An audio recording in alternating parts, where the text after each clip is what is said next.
आज थोड़ा सा इंट्रोडक्शन दे दे रहे जेई नीट के बारे में और एक कैरियर जी गाइडेंस सर। के बारे में। फिजिक्स क्लास डेली जी रहेगा। अभी बस आज जी सर। स्टार्टिंग है। आपका सिलेबस बिल्कुल कंप्लीट कराएंगे और जो मेन टॉपिक है आपका, ठीक है, जी ऑसिलेशन सर। है, ग्रेविटेशन है, इलेक्ट्रोस्टैटिक है, करंट है, जी ईएमआई, एसी और एटॉमिक फिजिक्स, मॉडर्न फिजिक्स, ये बहुत ही स्ट्रॉन्ग करा देंगे आपका। ठीक है। और आज असल में इसलिए ज्यादा नहीं पढ़ा रहे हेलो। हैं, बस आज जी सर। आपका सिर्फ इंट्रोडक्शन रखें, इसलिए क्यों, क्योंकि बहुत सारे बच्चे जुड़ने को हैं आपके बैच जी में सर, कम से फर्स्ट कम। डे। जी फर्स्ट डे है ना, इस वजह से सर। सही है सर। आज क्या है कि अभी बहुत सारे बच्चे जुड़ने के लिए हैं। कल से आपके बहुत सारे आपके जो दोस्त हैं आज जुड़ नहीं पाए क्योंकि बहुत लेट जी सर। मैसेज किया।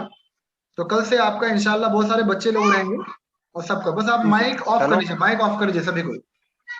हेलो हेलो सर, बायोलॉजी की क्लास कब से होगी? बायोलॉजी की क्लास एक दो दिन में स्टार्ट हो जाएगा। अभी मैम से बात चल रहा है। एक दो। हाँ, 2 दिन लगेगा, मंडे या ट्यूसडे से स्टार्ट हो जाएगा। जी सर, सर और जो आज केमिस्ट्री की 7 बजे से है। हाँ, मैसेज अगर केमिस्ट्री की कर दिया 7 बजे से तो है। ज़्यादा सही रहता है। Okay sir, thank you. आपको ये दिख रहा है क्या कुछ पीपीटी वगैरह? दिख रहा है, लेकिन बाकी लोग माइक ऑफ कर ले ताकि ये रिकॉर्डेड सेशन है, बाद में भी दिखाने के लिए हो जाएगा। और भी बच्चे जो छूट गए हैं, इसलिए बाकी लोग माइक ऑफ कर लें। सबसे पहले आप तो बिल्कुल एक पीसफुल माइंड में चले जाइए, ठीक है, क्योंकि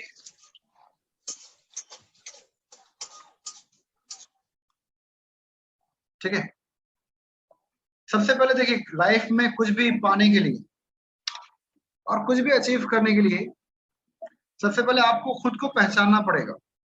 ठीक है, कि हु यू आर। ऐसा नहीं कि कोई बोलता है कि नहीं भाई इंजीनियर कर लो तो इंजीनियरिंग कर लेते हैं, इंजीनियर बन जाओ, पर इंजीनियर का स्पेलिंग और इंजीनियर का मतलब ही नहीं पता। कोई बोलता है कि नहीं भाई सिविल इंजीनियरिंग कर ले रहे हैं, कोई डॉक्टर बोलता है कोई डॉक्टर बन जा रहा है, पर आपका खुद का इंटरेस्ट देखिए, आपको खुद में इंटरेस्ट किधर है। मतलब आपको कुछ टेक्निकल फील्ड का इंटरेस्ट है या कंप्यूटर का इंटरेस्ट है या मोबाइल का इंटरेस्ट है या लोगों को मतलब डॉक्टर बनकर एक सेवा देने का इंटरेस्ट है, आपका इंटरेस्ट किधर है, उसके अकॉर्डिंग एक कैरियर प्लानिंग कीजिए। ठीक है, क्योंकि देखिए अभी आप जिस स्टेज में हैं यहाँ पे दो चीज है, क्योंकि आप इतने अभी ज्यादा उम्र के नहीं हुए कि आपका हर डिसीजन सही हो। ठीक है, तो कभी भी आप जो एम बनाइए, जो अपना लाइफ का मोटो बनाइए, वो दो चीज का कॉम्बिनेशन का बनाइए। एक तो पहला आपका इंटरेस्ट, एक आपका विलिंगनेस। ठीक है, और दूसरा जो है, ठीक है, एक सेकंड,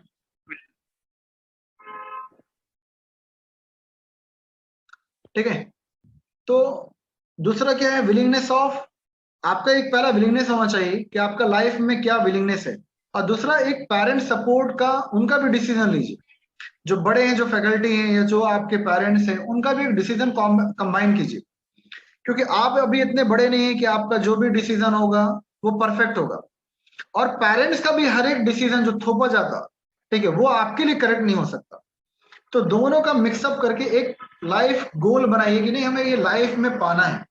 ठीक है, और उसका पूरा डिटेल इंफॉर्मेशन रखिए कि आपको भाई नीट करना है तो क्यों करना है। ठीक है, इसका लाइफ क्या है, इसका कैंपस क्या है, इसके आगे मेरा फ्यूचर सिक्योर होगा कि नहीं होगा। हम इंजीनियरिंग कर रहे हैं तो हमको इंजीनियरिंग करना कहाँ से है मेरा। ठीक है, आपको भी पता है कि इंजीनियर आजकल हर रोड पे भटकते हैं। ठीक है, तो आखिर वो रीजन क्या है, वो इंजीनियर है जो प्राइवेट कॉलेज से पास आउट है। ठीक है, अगर आप एक गवर्नमेंट रिनाउंड कॉलेज से पास आउट होंगे, कोई भी एनआईटी से या कोई भी आईआईटी से, आप यकीन मानिए आपका स्टार्टिंग पैकेज कम से कम तो 6 लाख 12 लाख का जाने वाला। मतलब मिनिमम जो सैलरी पर मंथ है, you will get the 50,000 per month in your hand, सब बचाकर। ठीक है, पर इसके लिए क्या है, आपको एक मेहनत चाहिए, और यही मेहनत आपको एग्जाम में पास करा सकता, यही मेहनत आपको एग्जाम में पास करा। तो इसलिए सबसे पहले एक गोल बनाइए कि जिंदगी में क्या है। ठीक है, और देखिए गोल जो है, आप एक सबसे पहले तो आपके लिए एक मुबारकबाद ये है कि आपने साइंस स्ट्रीम ले चुके हैं। आप साइंस का फायदा क्या है कि एज कंपेयर टू अदर जो ब्रांचेस है, जो कॉमर्स है या फिर जो आर्ट्स है, उनके रिस्पेक्ट में, उनके कंपैरिजन में साइंस में वेरियस आपका कैरियर स्कोप है। फॉर एग्जांपल देखिए, जो कॉमर्स करते हैं जो आपके फैमिली मेंबर में जो आपके बड़े भैया दीदी जो हैं, ठीक है, आप उनसे पूछिए कि कॉमर्स या आर्ट्स करने के बाद उनपे बहुत सारा ऑप्शन ही होता, बीकॉम करते हैं या फिर आपका बीसीए करते हैं या फिर आपका जो मास्टर फील्ड में जाते हैं, उनका जॉब कहाँ लगता है? पहला आपका जॉब लगता है मार्केटिंग फील्ड में, अगर आप एमबीए कर रहे हैं या फिर बीबीए करते हैं, बैचलर ऑफ बिजनेस एडमिनिस्ट्रेशन कर रहे हैं, या फिर एमबीए के बेसिस पर मास्टर इन बिजनेस एडमिनिस्ट्रेशन कर रहे हैं, तो उसके बेसिस पर आपका जो जॉब लगता है, ठीक है, वो मार्केटिंग फील्ड के लिए, चाहे आप एचआर के लिए हैं या मार्केटिंग फील्ड के लिए। दूसरा आपका जॉब लगता है बैंकिंग में, चाहे आप एज अकाउंटेंट लग रहे हैं, एज अ पीओ लग रहे हैं, ठीक है, एज अ क्लर्क लग रहे हैं, तो आपका बैंकिंग सेक्टर है। 2-3 सेक्टर है। या फिर आपका एज अ, अगर आप सीए में भी अगर आपका अकाउंटिंग बहुत अच्छा है, इकोनॉमिक्स अच्छा है, एक इंडिया लेवल का एग्जाम क्रैक करते हैं और आप सीए बनते हैं, तो ये 3-4 आप पे कैरियर ऑप्शन है। पर साइंस में वेरियस स्ट्रीम है। आप देखिए every hand there is a mobile. 50 साल पहले जो कम्युनिकेशन हुआ करता था, 50 साल पहले जो आपका कम्युनिकेशन हुआ करता था, कैसे हम लोग भेजते थे? खत लिखते थे, चिट्ठी लिखते थे, और वो चिट्ठी जाने में कम से कम 3 दिन लग रहा है, हफ्ता भर लग रहा है। अच्छा, कोई बंदा अगर बाहर है, अब्रोड में है, तो और पहुंचने में वक्त लग रहा है। तो अगर कुछ इमरजेंसी न्यूज आपको पहुंचाना है कि भाई किसी का तबीयत खराब है या किसी का इंतकाल हो चुका है, तो उसको सुलहिया सुलहिया आप ये बीच में मत कीजिए, ठीक है। सुलहिया रेहान, क्या नाम है आपका? ये रिकॉर्डिंग सेशन है, आप प्लीज ऐसा मत कीजिए, नहीं तो फिर अगली बार से कि आपको ज्वाइन नहीं कराया जाएगा, ठीक है।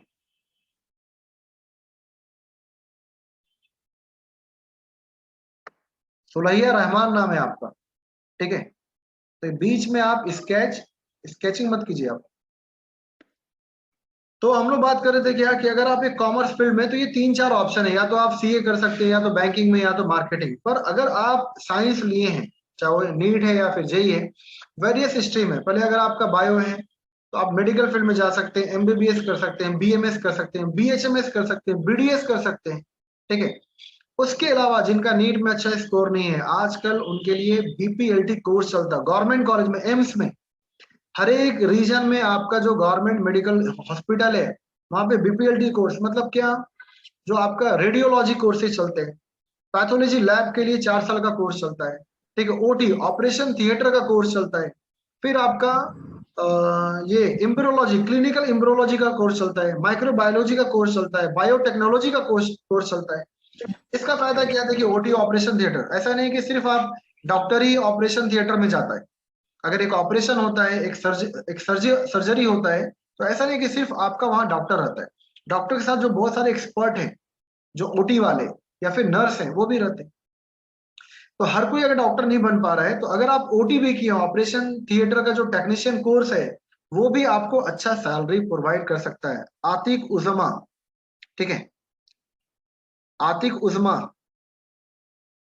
तो ये एक अच्छा टेक्निकल कोर्स है जो आपको अच्छा सैलरी देता है। स्टार्टिंग आपका कोई भी अच्छे बड़े हॉस्पिटल में 50,000 से स्टार्टिंग होता है, और अगर आप एक्सपीरियंस गेन करते हैं तो आपका सैलरी लाखों में जाता। आप अपना पर्सनल पैथोलॉजी लैब या क्लिनिकल लैब खोल सकते हैं। इंजीनियरिंग में वेरियस स्ट्रीम है, ठीक है।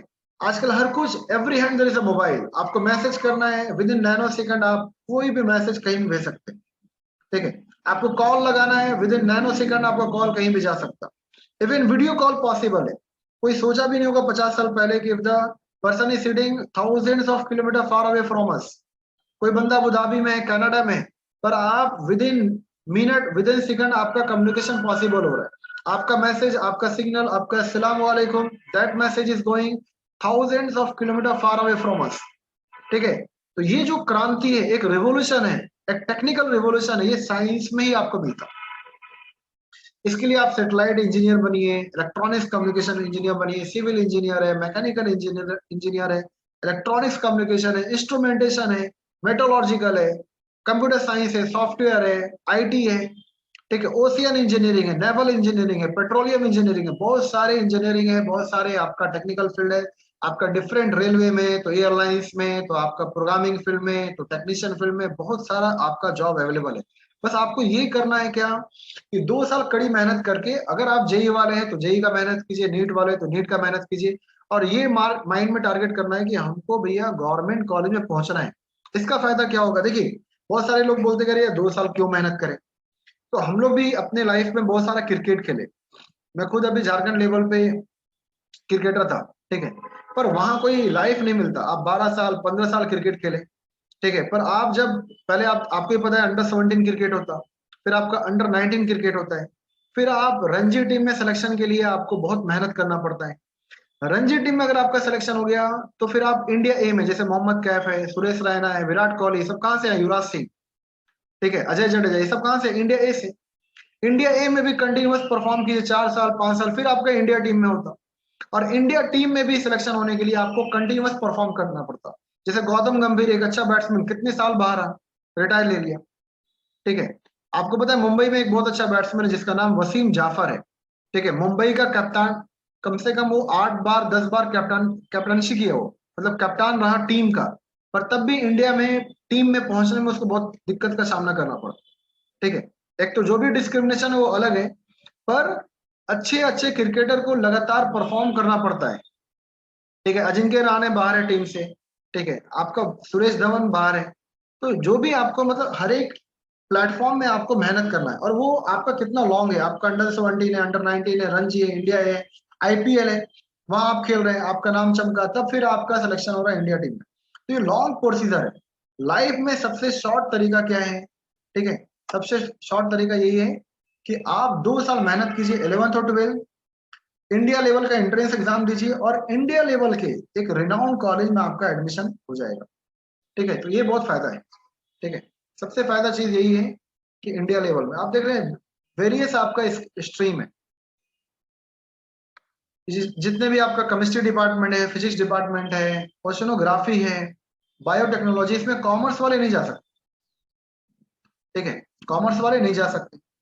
ये सिर्फ 4 फील्ड है, 56, 57, 58 और 59, जहां पर कॉमर्स वाले अलाउड है और साइंस वाले अलाउड नहीं। फाइनेंस है, ट्रेवल टूरिज्म है, स्टॉक एनालिस्ट है और सीए। बाकी जितना भी फील्ड है वहां कॉमर्स भी अलाउड है, साइंस वाले भी अलाउड है, पर जितने भी टेक्निकल फील्ड है जैसे डॉक्टर है, इंजीनियरिंग फील्ड है, वहां आपके कॉमर्स वाले नहीं आ सकते।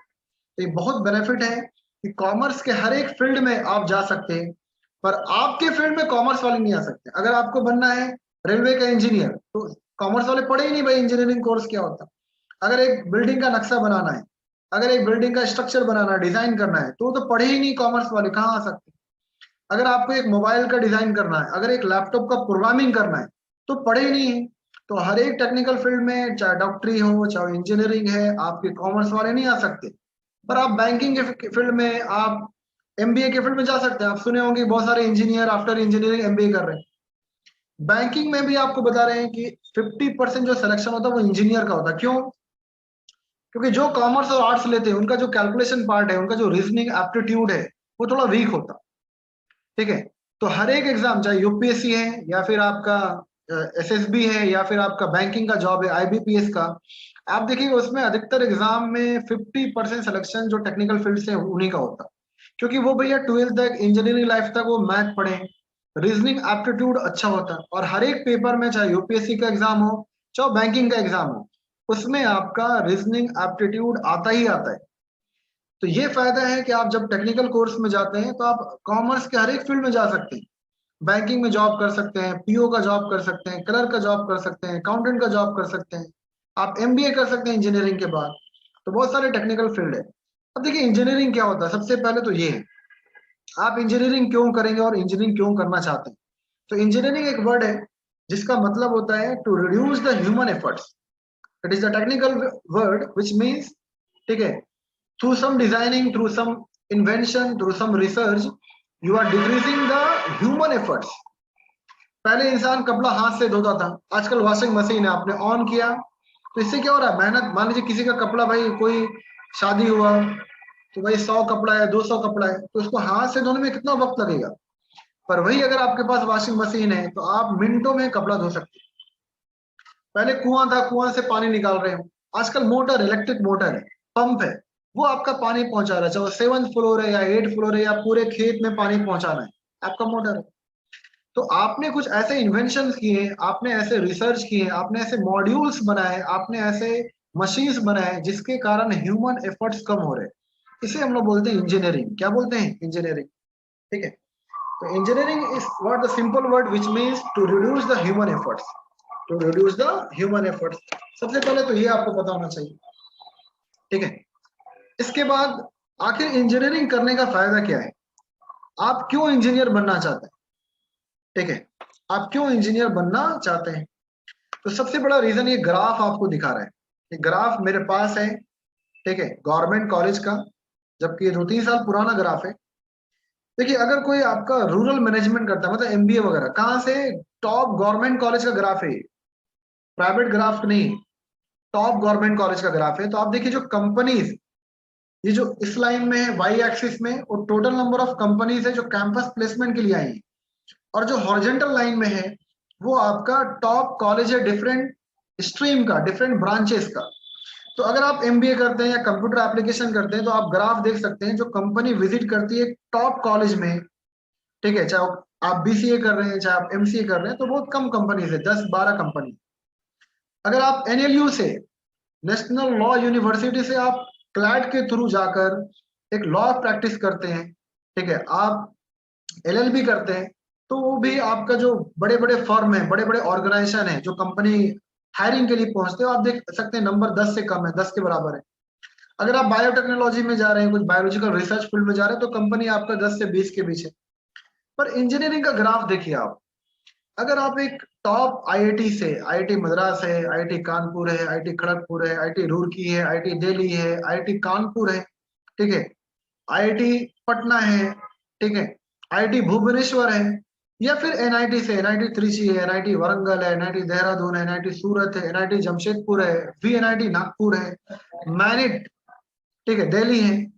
तो अगर ये सब कॉलेज से अगर आप इंजीनियरिंग करते हैं, ठीक है, अगर आप ये इंजीनियरिंग करते हैं तो इनका ग्राफ देखिए, 80 to 90 कंपनीज पर ईयर, ठीक है, एक एक बंदों के लिए पहुंचता है हायरिंग के लिए। इसका ग्राफ देखिए आप, कि आप पे मान लीजिए चलो ठीक है भाई, एक कंपनी में नहीं हुआ तो दूसरे कंपनी का चांस है, दूसरे कंपनी में नहीं हुआ तो तीसरे कंपनी का चांस है। तो ये एक बहुत बड़ा डिफरेंस होता है गवर्नमेंट कॉलेज में। देखिए मेरे भाई, जो JEE एग्जाम है, this is the filter exam, ये आपको माइंड में रखना, फिल्टर एग्जाम, ठीक है। एक खराब है फिर से। वो बॉक्स दीजिए हमको, क्यों, वो भी खराब है उधर का। हाँ तो वो बॉक्स यहाँ दीजिए, वो निकालिए और यहाँ 2 बॉक्स रखिए, वो बॉक्स में डालते हैं, ठीक है। तो सबसे पहले आपको ये ध्यान देना है क्या, कि जो आपका नीट या JEE एग्जाम है, ये ऑल ओवर इंडिया लेवल पे फिल्टर एग्जाम है। फिल्टर एग्जाम क्यों बोल रहे हैं, देखिए ये जो कंपनीज पहुंच रही है गवर्नमेंट कॉलेज में पहुंच रही है, सबसे पहली बात, ठीक है। गवर्नमेंट कॉलेज में इंजीनियरिंग में सीट कितना है, आप नेट पे रिसर्च कर सकते हैं, टॉप गवर्नमेंट कॉलेज में सिर्फ 30,000 सीट है। आप जब जेई एडवांस का सीट देखते हैं तो उसमें 10,000 एवरी ईयर एडमिशन होता है, 10,000 आईआईटीज में, जो आईआईटी कानपुर, खड़गपुर, आईआईटी दिल्ली जो आप जानते हैं, आईआईटी पवई मुंबई, ये सब मिलाकर आपका जो सीट है वो आपका 10,000 सीट है आईआईटीज में। 20,000 या 30,000 आप मान लीजिए एनआईटीज में, और ट्रिपल आईटीज में, जो ट्रिपल आईटी होता, ठीक है, ये सब मिलाकर आपका 30 या 40,000, अभी नीट में भी आ रहे हैं।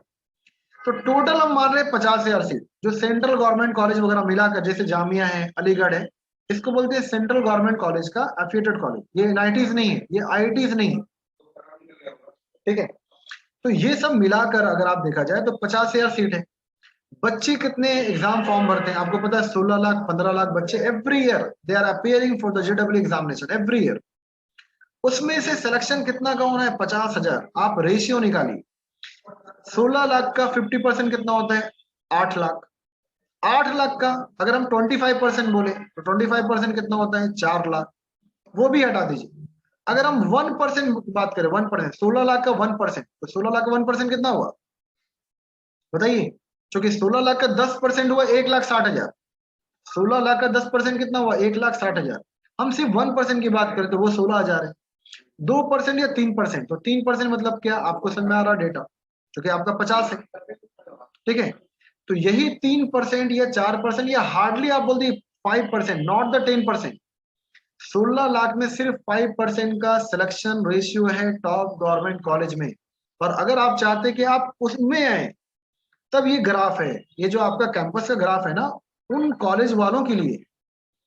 तो 5% में आप हवा में नहीं आ सकते भाई। आपका कंपटीशन मुंबई वालों से, आपका कंपटीशन पुणे में, आपका कंपटीशन जो एलन में पढ़ रहे हैं, कोटा में पढ़ रहे हैं, रेजोनेंस में पढ़ रहे हैं, फिटजी में पढ़ रहे हैं, शाइन एकेडमी में पढ़ रहे हैं, ठीक है, या जो भी एकेडमी में पढ़ रहे हैं, आपका कंपटीशन उनसे है। आप जो घर पे बैठे हुए हैं, जो टाइम पास कर रहे हैं, या जो भी लोकल कोचिंग में पढ़ रहे हैं, जो नेट से टाइम बर्बाद कर रहे हैं, ठीक है, हंसी मजाक कर रहे हैं, आपका कंपटीशन उन लोगों से है जो डिवोटेड है, जो रात दिन मेहनत कर रहे हैं कि भाई हमको उन 5% डेटा में आना है, तब मेरा लाइफ बनेगा। नहीं तो प्राइवेट कॉलेज का हाल देखिए भाई, इंजीनियर बन रहे हैं और ठेला दुकान खोल रहे हैं, इंजीनियर बन रहे हैं फल दुकान और सब्जी दुकान खोल रहे हैं, इंजीनियर बन रहे हैं और आपका चाय दुकान खोल रहे हैं, जो प्राइवेट में पढ़ रहे हैं। क्यों?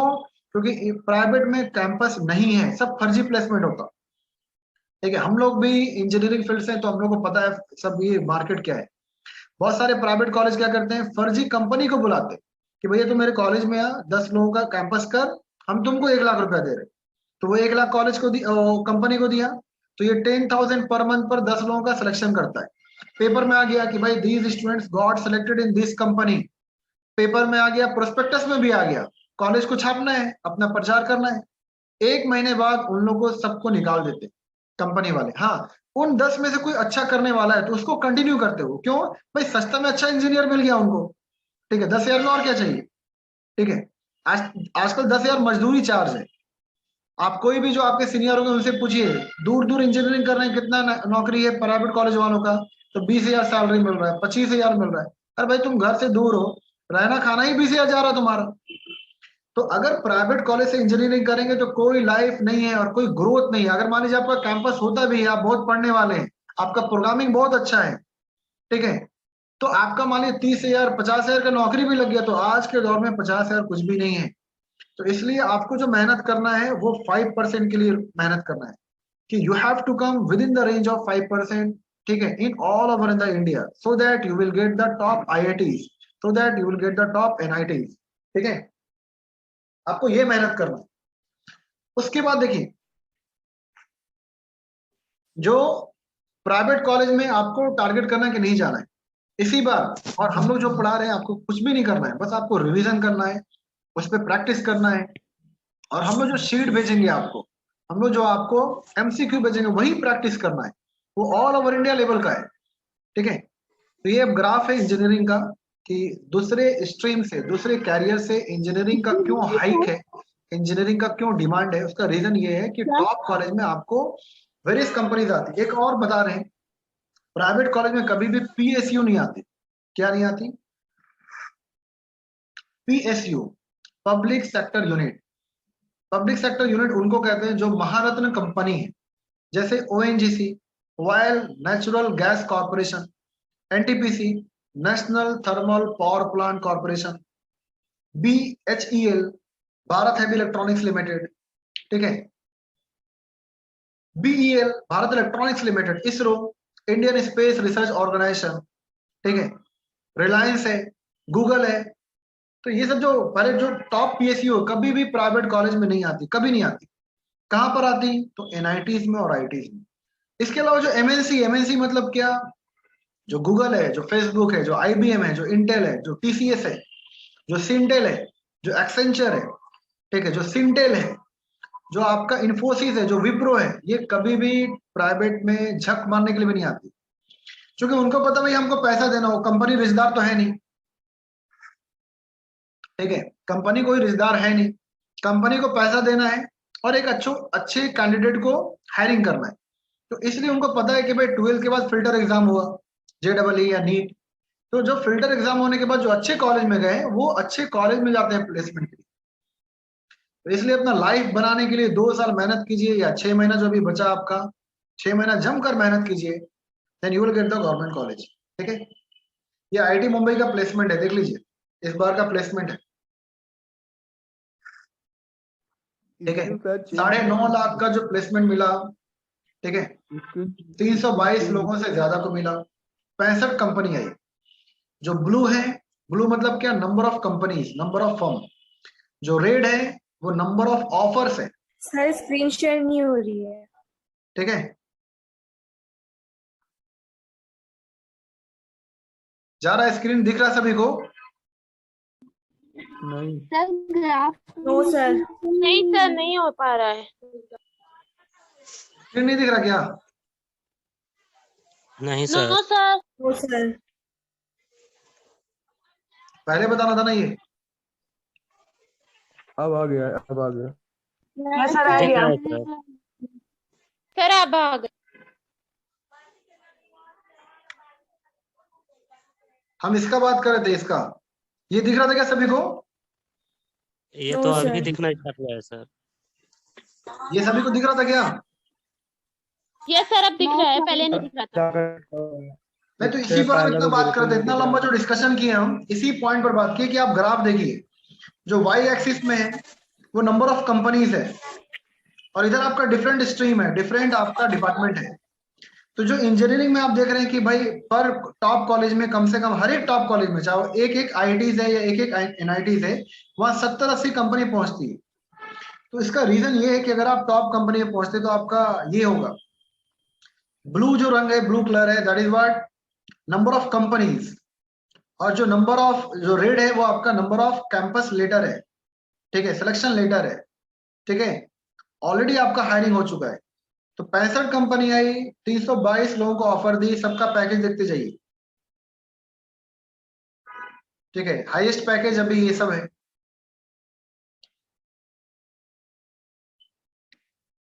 ये सब टॉप कंपनीज आती है आपके टॉप कॉलेज में, प्राइवेट कॉलेज की बात नहीं कर रहे हो, जहां पर हम लोग को पहुंचाना है आपको। ये एक स्लाइड है, स्लाइड दिख रहा है आपको? तो ये डिफरेंस बताता है गवर्नमेंट कॉलेज का और प्राइवेट कॉलेज का, ठीक है। इतने सारे ग्रेजुएट हैं, इतने सारे इंजीनियर हैं प्राइवेट कॉलेज के, जो आलू बेच रहे हैं, जो चाय बेच रहे हैं, जो ठीक है, जो पान मसाला खा के जो बिजी हैं, वो बेचारे जॉब के लिए तरसते हैं। पर अगर आप टॉप आईआईटी से, टॉप एनआईटी से अगर आप जॉब करते हैं तो आपके पास जॉब 100% रहेगा, और उसके लिए यही 2 साल मेहनत करना है। ये डिफरेंट ब्रांचेस, इलेक्ट्रिकल इंजीनियरिंग वगैरह क्या होता, तो अगर आपको डिटेल में पढ़ना है इलेक्ट्रिकल इंजीनियरिंग, बस शॉर्ट में देख लीजिए, it is the branch of engineering which deals with the generation of electricity, ठीक है। आप कैसे इलेक्ट्रिसिटी को जनरेट करते हैं, इसमें पूरा डिटेल ये पढ़ना आपको, कि ट्रांसफार्मर क्या होता है, विंड मिल क्या होता है, हाइड्रो इलेक्ट्रिक पावर प्लांट क्या होता है, कि आप तेजी से वाटर को गिरा रहे हैं, टरबाइन क्या होता है, टरबाइन मूव करेगा, टरबाइन आपका कनेक्टेड होता है क्रैंकशाफ्ट से, फिर जनरेटर से।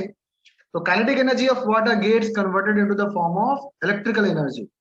तो ये सब आपका डिफरेंट स्टडी है। सिविल इंजीनियरिंग 2 टाइप का होता है, एक तो आपका साइट इंजीनियरिंग और एक होता है आपका डिजाइनिंग इंजीनियरिंग। तो आजकल बहुत सारी लड़कियां इसमें कर रही हैं, क्योंकि 2 पार्ट, एक होता है साइट, तो साइट में अधिकतर वहां लड़कों को या लड़कियों को रहना पड़ता है। भाई जो भी बिल्डिंग है, जो भी हॉस्पिटल, जो भी स्कूल कॉलेज बन रहा है, आपको वहां रहना है। पर कोई भी स्ट्रक्चर, कोई भी आपका बिल्डिंग है, कोई भी हॉस्पिटल है, कोई भी आपका 5 स्टार होटल है, वो अपने आप नहीं बन जाता, उसका एक प्रॉपर डिजाइनिंग करना पड़ता है, प्रॉपर एक नक्शा बनाना पड़ता है सॉफ्टवेयर के थ्रू, उसको बोलते हैं 3D मैक्स, ठीक है। तो उस सॉफ्टवेयर से अगर आप नक्शा बना रहे हैं या डिजाइनिंग कर रहे हैं, तो इसमें गर्ल्स लोग बहुत आगे हैं, और ये पूरा ऑफिशियल जॉब है, आप एसी में बैठ के आप, और पूरा सिक्योर जॉब है। मुस्लिम लड़कियां भी इसमें बहुत अच्छा कर रही हैं। तो अगर आपका थिंकिंग पावर अच्छा है, 3 डायमेंशनल सोचने का तरीका अगर अच्छा है, तो आपके लिए सिविल इंजीनियरिंग भी अच्छा है। Mechanical engineering, you will deal with all type of machines. भाई पहले 2 पिस्टन था, अभी 4 स्ट्रोक इंजन क्या होता है, कार कैसे डिजाइन करेंगे, उसका डिजाइनिंग क्या है, व्हील कैसे बनाएंगे, ठीक है, टरबाइन क्या होता है, टरबाइन कैसे बनाएंगे, एरोप्लेन का जो हर एक इंजन है उसका फंक्शनिंग क्या होता। Computer science engineering, different languages आपको पढ़ना है, ठीक है, along with the hardware and software. जैसे आपका ऑपरेटिंग सिस्टम है, तो सिंपली एक ऑपरेटिंग सिस्टम के बिना आप कुछ भी नहीं कर सकते। मान लिया आपने दुकान से एक लैपटॉप लिया और उसमें ऑपरेटिंग सिस्टम नहीं है, तो आपका लैपटॉप सिर्फ डब्बा है, क्योंकि ऑपरेटिंग सिस्टम क्या है, it is a rule of protocols, ठीक है, which is the interface between the user language and machine language, ठीक है, which is the mediator between the user and machine. मतलब क्या, जो ऑपरेटिंग सिस्टम जो आप जानते हैं, विंडोज 7, विंडोज 8, विंडोज 10, लाइनेक्स, यूबुंटू, ठीक है, विंडोज विस्ता और एक्सपी, ये सब क्या है, आपका एक ऑपरेटिंग सिस्टम है जो हम लोग कमांड देते हैं, जैसे 0 1 2 3। पर कंप्यूटर को 1 2 3 नहीं पता, उसको पता बाइनरी, सिर्फ 0 और 1। तो ये जो यूजर लैंग्वेज है, इसको मशीन लैंग्वेज में कन्वर्ट करता है ऑपरेटिंग सिस्टम। अच्छा, फिर 0+1 आपने किया, तो 0+1 क्या, 1, 2+3 5। पर 5 कंप्यूटर नहीं समझ रहा है, वो समझ रहा है 0 1 0 0 1 0 ऐसा। तो उसको फिर से यूजर के लैंग्वेज में कन्वर्ट करता है ऑपरेटिंग सिस्टम। सो एक मेडिएटर है, एक इंटरफेस की तरह काम करता है। तो ये जो ऑपरेटिंग सिस्टम का काम है, विंडोज बनाना, विंडोज 10 बनाना, ठीक है, जितने भी ऑपरेटिंग, जितना आपका सॉफ्टवेयर है, व्हाट्सएप है, फेसबुक है, आप जो मोबाइल एप्लीकेशन या जो गेम्स है, अगर वो आप देखते हैं तो वो एक कंप्यूटर साइंस इंजीनियर बनाता है। ठीक है, कंपनी के अकॉर्डिंग, रिक्वायरमेंट के अकॉर्डिंग आपको बनाना होता है। तो ये कंप्यूटर साइंस इंजीनियर से बहुत सारे लैंग्वेज आप पढ़ते हैं। ठीक है, सी है, सी प्लस है, जावा है, विजुअल बेसिक है, ओप्स है, तो बहुत सारे आपका HTML वगैरह, बहुत सारे लेटेस्ट आप लैंग्वेज सीखेंगे, पाइथन वगैरह।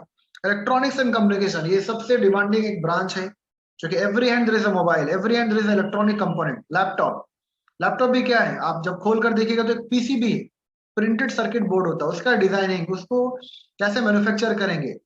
पहले आपका जो मोबाइल था, आप खुद देखिए, जहां तक आपको याद है, तो पहले 2 और 16 का कॉम्बिनेशन था, 2 GB और 16 GB का। ठीक है, फिर मोबाइल आया 3 और 32 का, फिर मोबाइल आया 4 64 का, फिर आपका मोबाइल अभी देखिए आपका 128 और 64 और ये और वो। तो मोबाइल का साइज बढ़ रहा है क्या?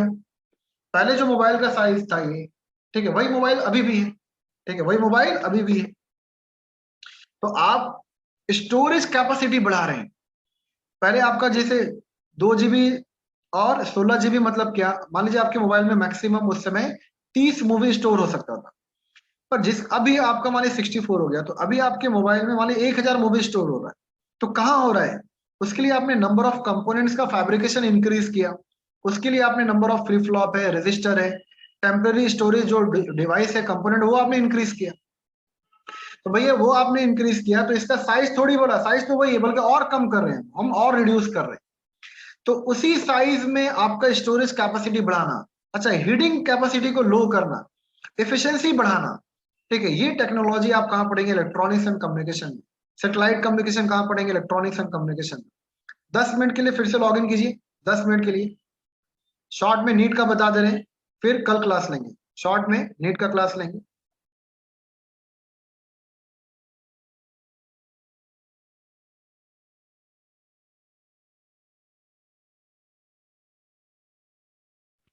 अभी आप तो आज से हम लोग एक ऐसा टॉपिक लेते हैं 11 का ही, एक टॉपिक 11 का लेंगे, एक टॉपिक 12 का, एक टॉपिक 11 का, एक टॉपिक 12 का, ताकि जो 11th वाले भी हैं उनका भी 12th बोर्ड का तैयारी हो जाए, और जो 12th वाले हैं उनका 11th रिकॉल हो जाए।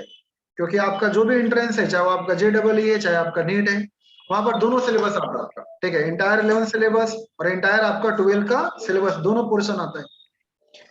आज हम लोग एक 11 का बहुत ही इंपॉर्टेंट टॉपिक है, laws of motion and friction, वहां से स्टार्ट करते हैं हम लोग। ठीक है, लॉज ऑफ मोशन फ्रिक्शन में आपका जैसे पुली केसेस आपने देखा होगा, तो उसको रिकॉल करके, उसको रिवीजन कराकर, फिर हम लोग उसके ऊपर जितने भी इंपॉर्टेंट न्यूमेरिकल्स है वो स्टार्ट करेंगे। ठीक है, चलिए क्लास स्टार्ट करते हैं।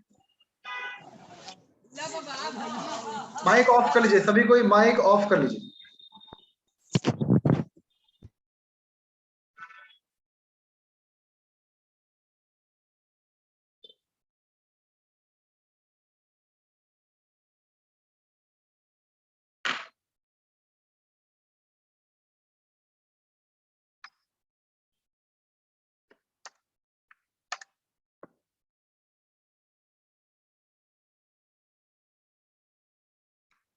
चैप्टर का नाम है, और एक बहुत ही इंपॉर्टेंट टॉपिक है, laws of motion and friction. ठीक है, और ये जितने भी 12 के भी यूनिट है उसमें इसका कंसेप्ट कहीं ना कहीं यूज होता है। ठीक है, तो ध्यान से देखना आपको, ये क्या है। इसमें जो कंटेंट है सबसे पहले हम लोग पढ़ेंगे,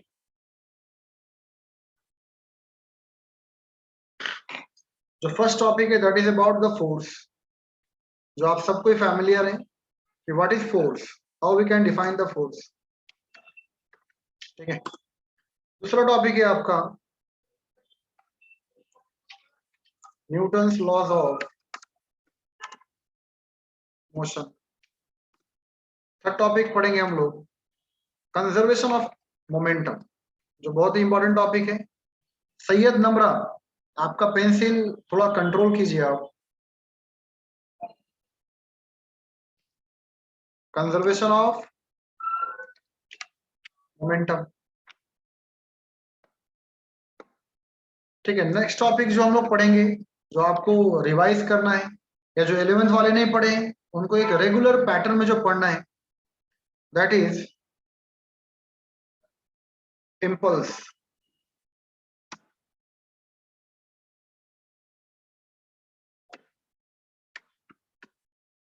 ठीक है, अगला टॉपिक जो हम लोग पढ़ने वाले हैं दैट इज केसेस ऑफ पोली, जिसको आप बोलते हैं कांस्टेंट रिलेशन, केसेस ऑफ पोली। और इस पर 100% एक क्वेश्चन आपका जेई में और नीट में आता है। 7th पढ़ेंगे हम लोग bodies in contact, bodies in contact. तो ये आपका इंपॉर्टेंट टॉपिक है। और लास्ट में पढ़ेंगे हम लोग रॉकेट प्रोपल्शन। ठीक है, जिस तरह अभी आप जानते हैं कि मास क्या होता है, कंजर्व होता है, कांस्टेंट होता है। तो रॉकेट प्रोपल्शन के केस में आप देखेंगे कि मास वेरिएबल होता है। ठीक है, dm upon dt with the passage of time, with respect to time mass आपका वेरी करेगा। जैसे मान लीजिए ट्रक से एक रेत उतर रहा है, ट्रक से आपका जो बालू है, रेत है, सैंड आपका गिर रहा है, तो जब आपका मास पर यूनिट टाइम आपका कम होगा तो entire mass of the system क्या होगा, वेरी करेगा, चेंज करेगा। बाकी जनरली आपका मास क्या होता है, कंजर्व होता है, कांस्टेंट होता है। आप रेस्ट पर हैं, बॉडी मोशन में है, आप चल रहे हैं, आप दौड़ रहे हैं, मास क्या है, कांस्टेंट है, कंजर्व है।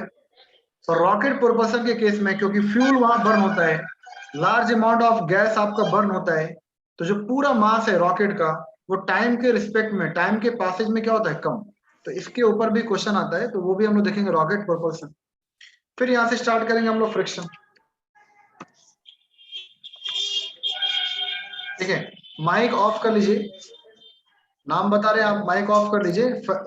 फैयाज आलम, फैयाज आलम, माइक ऑफ कर लीजिए आप।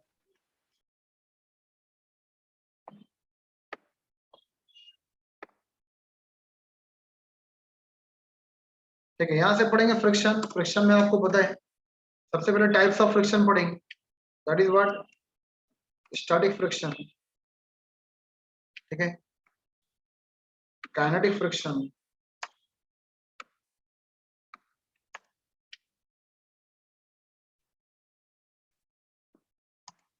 And rolling friction.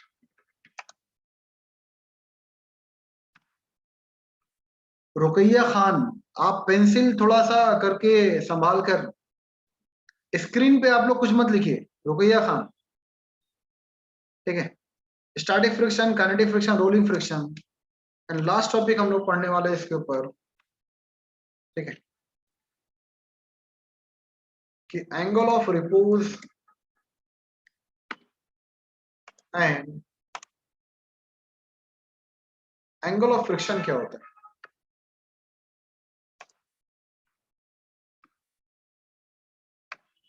ठीक है, angle of repose and angle of friction आपका क्या होता है। और लास्ट में फिर हम लोग करेंगे न्यूमेरिकल्स, जितने भी आपके प्रीवियस ईयर के क्वेश्चन हैं सब हम लोग देखने वाले, सारा क्वेश्चन यहाँ पे करेंगे, न्यूमेरिकल्स। तो ये आपका कंटेंट है जो हम लोग को देखना है। ठीक है, तो ऐसे ही सीक्वेंस में आपको पढ़ना है, ये आपका जितना भी है इंपॉर्टेंट इसमें कवर हो जाएगा। हाँ, जो जेई वाले बच्चे हैं उनके लिए एक टॉपिक और एक्स्ट्रा पढ़ाएंगे हम, जिसको बोलते हैं मल्टीपल पुली सिस्टम। अभी तक आपके नीट में या जेई में या फिर सीबीएसई के सिलेबस में आपका इंट्रोडक्शन पुली है, मतलब आपका सिंपल एक पुली है और वहां पर क्या होगा।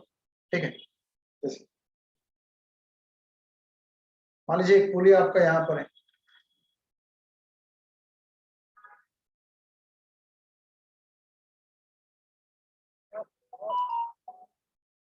ठीक है, और ये ब्लॉक सिंपली कनेक्टेड है। तो due to difference of mass यहाँ पर एक्सेलरेशन क्या होगा और टेंशन क्या होगा, ये हमें निकालना रहता है।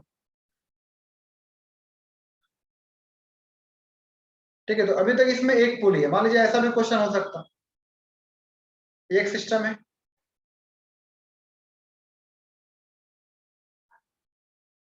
यहाँ पर एक पुली लगा हुआ,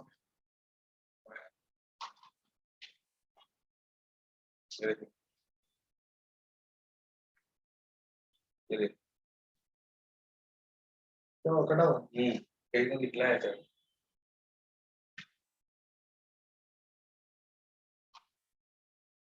ठीक है, ऐसे भी पुली हो सकती, तो ये जितने भी न्यूमेरिकल्स हैं या फिर आपका इंक्लाइंड प्लेन पर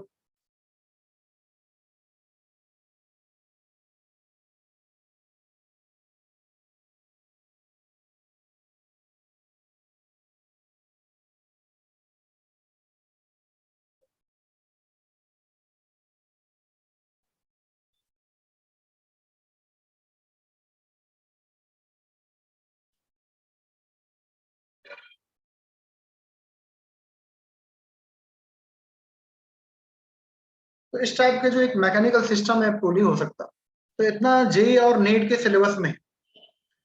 पर अगर आपका मल्टीपल पुली सिस्टम है, ठीक है, तो वो आपका जेई एडवांस में क्वेश्चन आता है। बहुत सारे मल्टीपल पुली है, जैसे यहाँ पर पुली है आपका,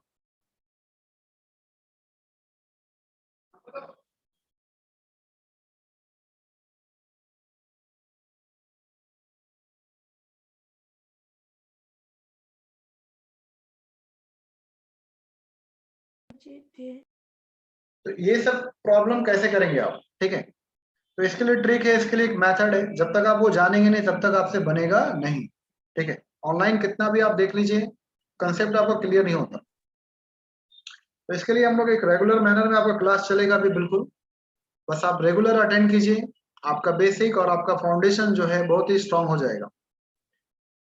तो ये जो आपका मल्टीपल पुलिस सिस्टम है वो सिर्फ जेई वालों के लिए हम एक्स्ट्रा क्लास लेकर वो कवर कर देंगे, खत्म कर देंगे, और फिर उसके ऊपर भी न्यूमेरिकल करा देंगे। बाकी ये जो सिलेबस है आपका जेई मेंस के लिए और नेट के लिए आपका इक्विवेलेंट है, दोनों के लिए कॉमन है। Now starting the topic force, सबसे पहला टॉपिक है वो स्टार्ट करते हैं हम लोग। What do mean by force, आखिर फोर्स होता क्या है, how we can define the force, ठीक है। अभी तक हम लोग बहुत जानते हैं कि फोर्स ये है और फोर्स वो है, पर how we can define the force, anyone, आप में से कोई बताइए। पुश और पुल को छोड़कर बताइएगा कि फोर्स इज अ पुश और पुल, इसको छोड़कर कोई अदर पॉइंट बताइए, एनीवन बताइए, कोई भी।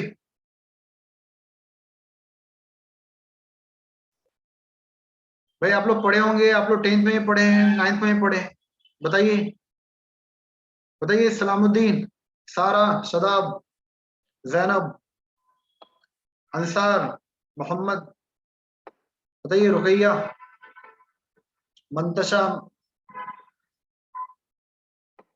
हुमा, परवीन, जैनब, कोई भी पॉइंट बताइए, एक एक पॉइंट बता सकते हैं आप लोग। बहुत ही सिंपल है, डेली लाइफ में आप देखते हैं फोर्स क्या होता है, but technically how we can define the force.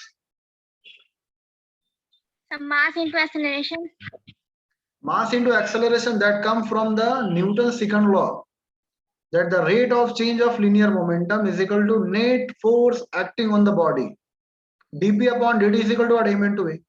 तो वो तो बात का है, आप फोर्स को जनरली कैसे आप डिफाइन करते हैं।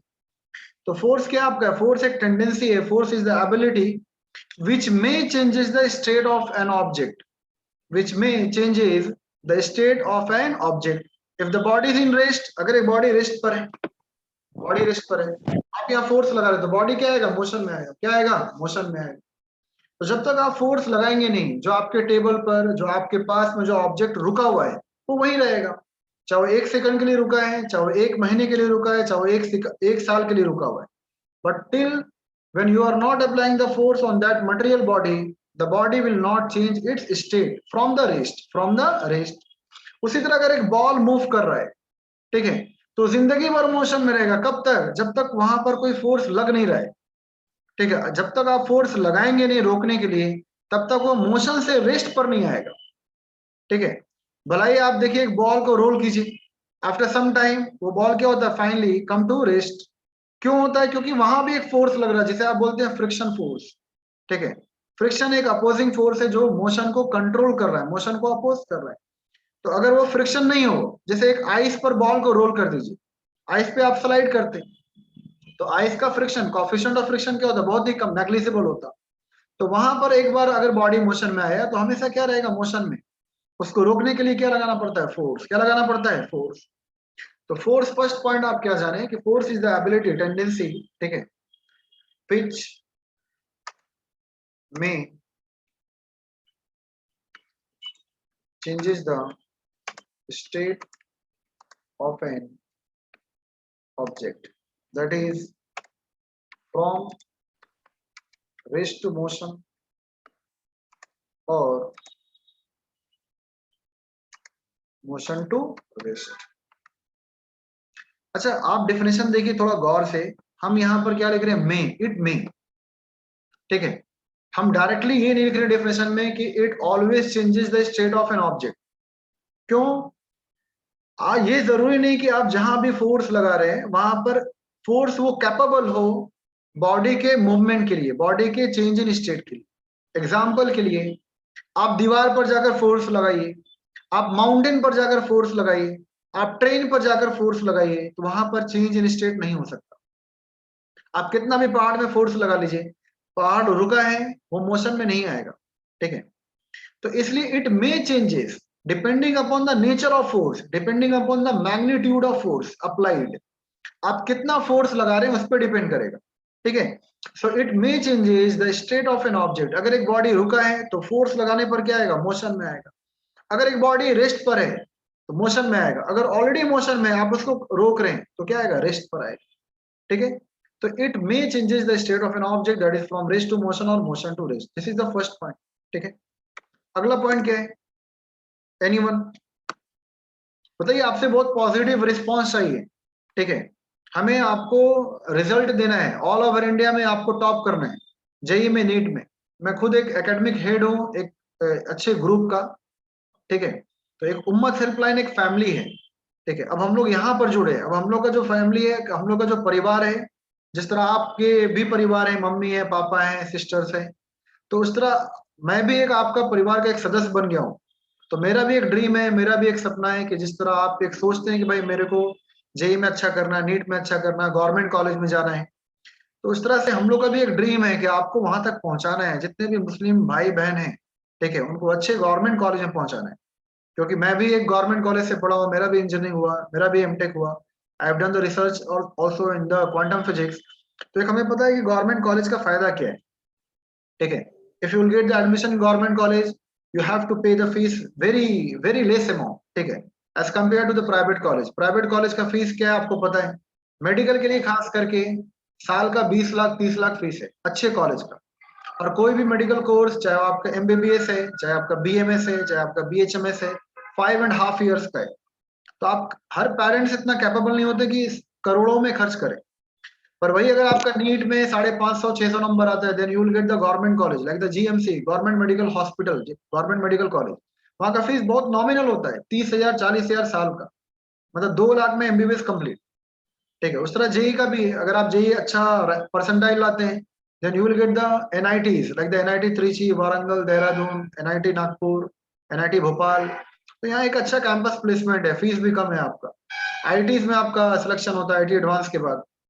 ठीक है, तो हम लोग का ड्रीम वो है कि अब हम लोग एक परिवार बन गए, हम लोग मेहनत करें। तो आपसे भी पॉजिटिव रिस्पॉन्स चाहिए। आज फर्स्ट क्लास है, आप एक अच्छा एक इंट्रोडक्शन, एक अच्छा इन्वायरमेंट बनाइए पढ़ने का, ताकि जो भी फैकल्टी आपके पास आए वो एक बेहतरीन आपको एजुकेशन दे, जो आपको शायद वहाँ लोकल लेवल पे नहीं मिले। हाँ, एक बड़े प्लेटफॉर्म पे आप देख रहे हैं, ठीक है, तो उस लेवल का कोचिंग आपको फ्री में आपको मिले या एक नॉमिनल चार्ज में मिले। ठीक है, तो ये हम लोग की कोशिश है। आपको ही पता है कि कहीं भी यूपी है या आपका कहीं भी आपका जो कोचिंग का फीस लाखों होता है। जेई नीट के नाम पर कम से कम तो 1.5 लाख 2 लाख का पैकेज होता है। तो हम लोग चाहिए नॉमिनल फीस। ठीक है, और इसलिए चाहिए ताकि आप सीरियस रहें। ये होता ना कि घर का मुर्गी दाल बराबर। तो अगर आपको हर कुछ फ्री में दिया जाए तो आपको लगता है कि भाई अरे ये क्वालिटी नहीं। तो आपको एक अच्छा क्वालिटी पूरा एक पैकेज मिले, तो उसके लिए ये है। So moving from the second first point. ठीक है, तो हम लोग का फर्स्ट पॉइंट क्या है? विच में changes the state of an object that is from rest to motion और मोशन टू रेस्ट। दूसरा पॉइंट, विच में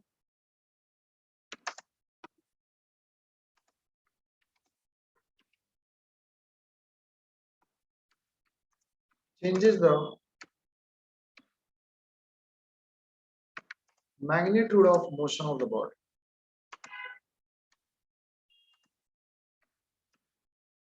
That is, ठीक है, मैग्नीट्यूड क्या होता है? Numerical value. ठीक है, माजिद खान, क्या होता है? Numerical value. अगर आप फोर्स लगाते हैं तो वहां पर मैग्नीट्यूड में वेरिएशन आएगा। अब ये मैग्नीट्यूड में वेरिएशन कैसे आएगा? तो यहां देखिए, अगर मान लीजिए एक सरफेस पर ब्लॉक रखा हुआ है,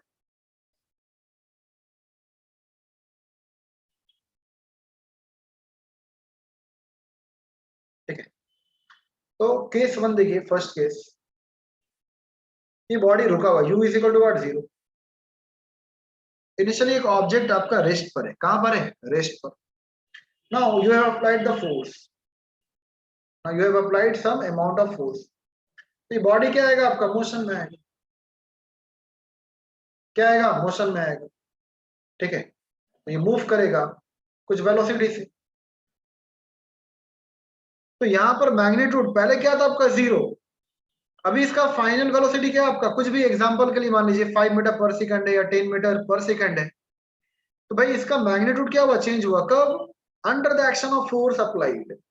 जब तक आपका फोर्स लगेगा नहीं तब तक वहां पर मैग्नीट्यूड आपका चेंज नहीं होगा, ठीक है। उसी तरह दूसरा एग्जांपल, मान लीजिए कोई एक झूले पर बैठा हुआ कोई इंसान, स्विंग पर झूला पर बैठा हुआ है, और आप उसको पीछे से और धक्का दीजिए, तो उसका जो एम्पलीट्यूड है, उसका जो वेलोसिटी है वो क्या होगा, और बढ़ेगा, ठीक है। तो हमेशा याद रखना है कि when the force is applied along the direction of motion of the body, जिधर बॉडी मूव कर रहा है उसी डायरेक्शन में अगर आप फोर्स लगाते हैं तो वहां पर मैग्नीट्यूड बढ़ता है। When the force is applied along the direction of motion of the body then its magnitude of motion increases, ठीक है। तो अगर एक ऑलरेडी पार्टिकल मूव कर रहा है,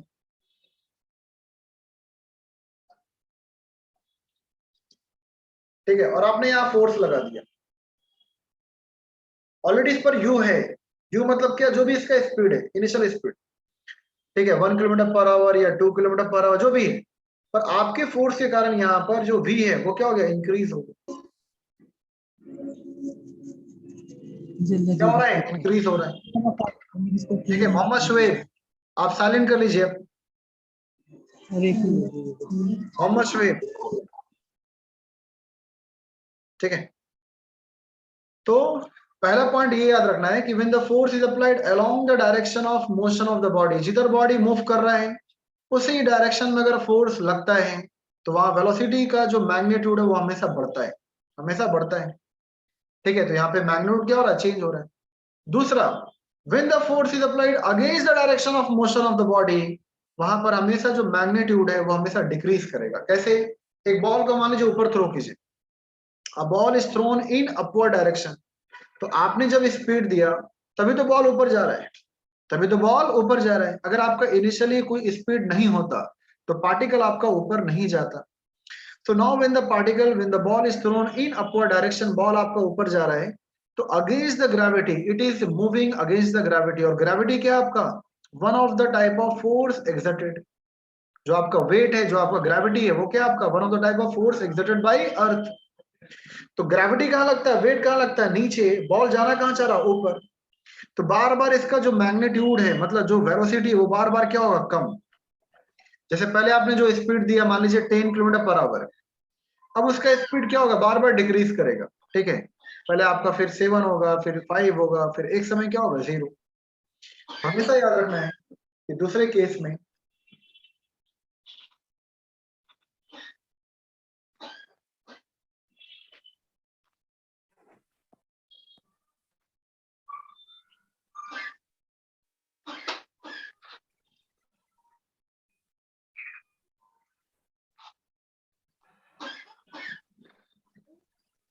ठीक है, तो अगर आपका जो वेलोसिटी ऊपर है और फोर्स नीचे, मतलब when the force is applied against the direction of motion of the body, तो इसका जो फाइनली जो वेलोसिटी होगा, मान लीजिए बॉल यहाँ पर आया, ठीक है, तो यहाँ पर v क्या होगा, 0 हो जाएगा। तो यहाँ v क्या हो रहा है, डिक्रीज कर रहा है, क्या हो रहा है, डिक्रीज कर रहा है। तो फर्स्ट 2 केसेस में आपका v बढ़ रहा था, क्योंकि आप फोर्स के डायरेक्शन में ही बॉडी का मूवमेंट है, जिधर बॉल मूव कर रहा है उसी डायरेक्शन में आपने फोर्स लगाया, तो वहां वेलोसिटी क्या होगा, और इंक्रीज करेगा। But when the force is applied against the direction of motion of the body then the magnitude of velocity motion decreases, ठीक है। तो ये याद रखना, विच में changes the magnitude of motion of the body. जो third point है वो क्या है,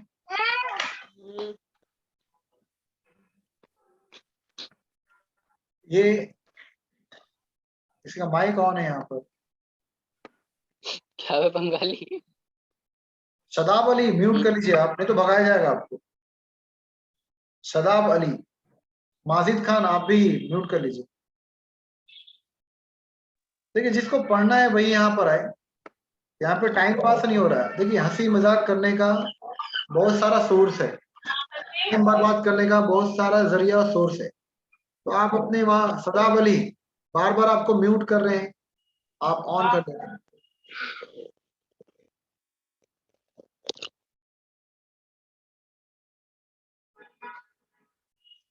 ठीक है, तो इनको हटा दिया गया है, शदाब अली को यहाँ से रिमूव कर दिए।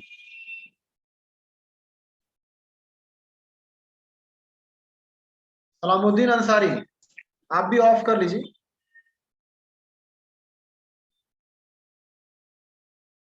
ठीक है, थर्ड पॉइंट क्या है आपका? ठीक है, थर्ड पॉइंट क्या है? When the force is applied it may changes the direction of the body. ठीक है, it may changes the direction of the body. Third point क्या? आप जिस डायरेक्शन में आपने फोर्स लगाया, अब बॉडी का डायरेक्शन क्या होगा? चेंज। डायरेक्शन क्या होगा? चेंज। तो it may changes the direction of the body. Fourth point क्या है? It may changes the shape, size and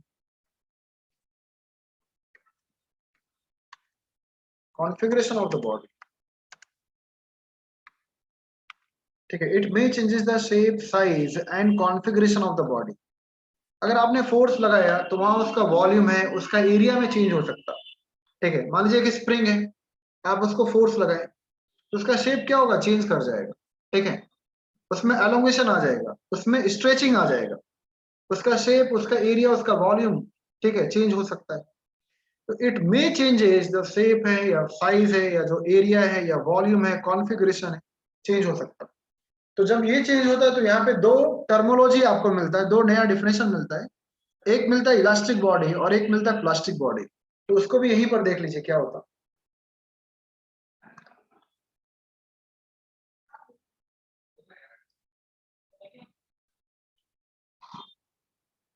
क्या बोला? हाँ, वायर चाहिए बोल रहे, वायर और होल्डर। तो नहीं है वायर आपके नहीं पास? है वायर नहीं, खत्म हो गया ना वाला, वो पैसे वो कर रहे। एक सेकंड रुकिए।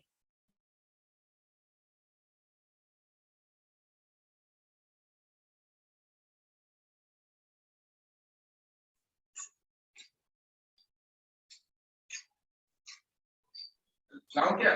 देख लीजिए। ठीक है, तो यहाँ पर अगर मान लीजिए आप फोर्स लगा रहे हैं, ठीक है, माजिद खान ऐसा मत कीजिए, आपको लिखने का मौका मिलेगा। जब न्यूमेरिकल कराएंगे तो आपको माजिद खान मौका मिलेगा। ठीक है, तो अभी एक बॉडी पर आप फोर्स लगा रहे हैं, क्या लगा रहे हैं? फोर्स। तो फोर्स के कारण अगर बॉडी का शेप अभी चेंज हो रहा है, पर अभी भी फोर्स लगा हुआ है। क्या है? फोर्स अभी लगा हुआ है।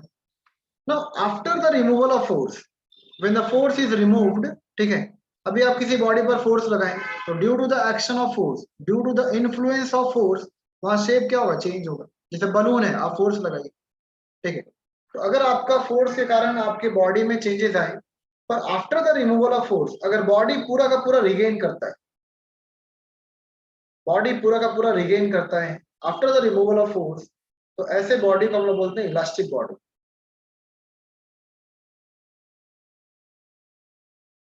After the removal of force, after the removal of force, if body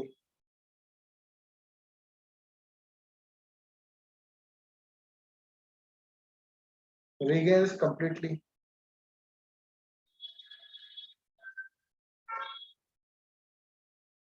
ठीक है, after the removal of force, if the body restore या फिर regains completely, then such type of body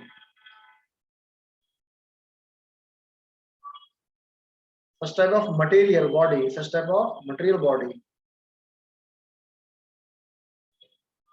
is called elastic body.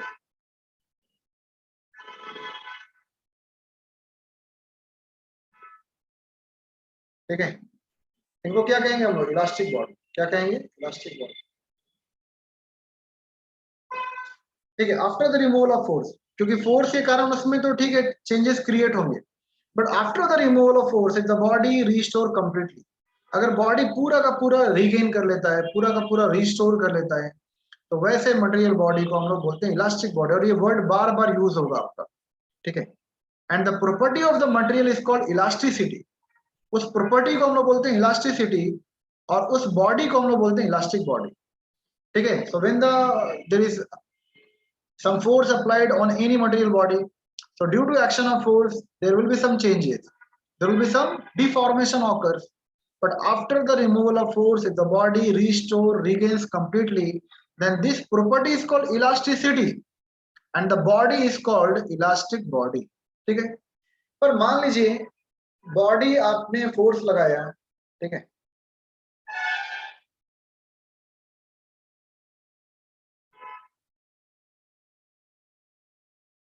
आपने यहाँ force लगाया, body में changes भी हुए, पर अभी फोर्स लगा हुआ है, but after the removal of force इसमें परमानेंट चेंज है, ये पूरा का पूरा रीगेन नहीं कर पाया। आपने फोर्स लगाया, एक बॉडी पूरा का पूरा रिस्टोर कर लिया, एक बॉडी पूरा का पूरा रीगेन कर लिया, पर एक बॉडी रीगेन नहीं कर पाया, रिस्टोर नहीं कर पाया, तो वैसे मटेरियल बॉडी को हम लोग बोलते हैं प्लास्टिक बॉडी, ठीक है।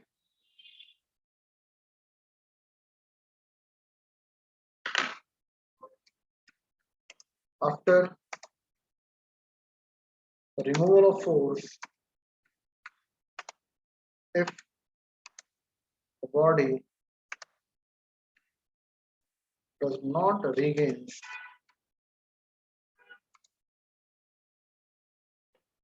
completely after the removal of force,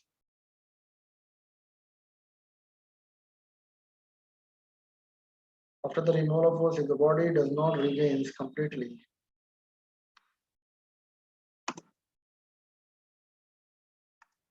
and there will be some permanent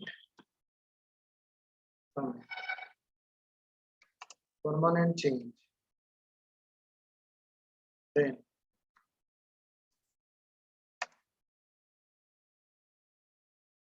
body is called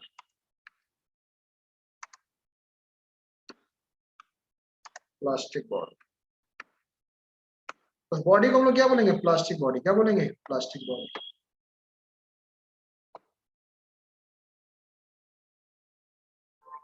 ठीक है, याद रखना है।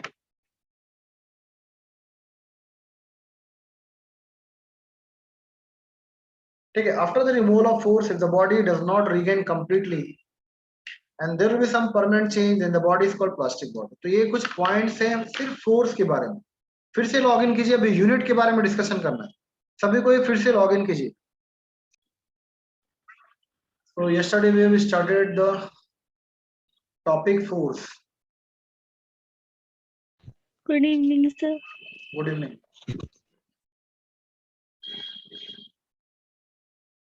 ठीक है, तो हम लोग स्टार्ट किए थे फोर्स।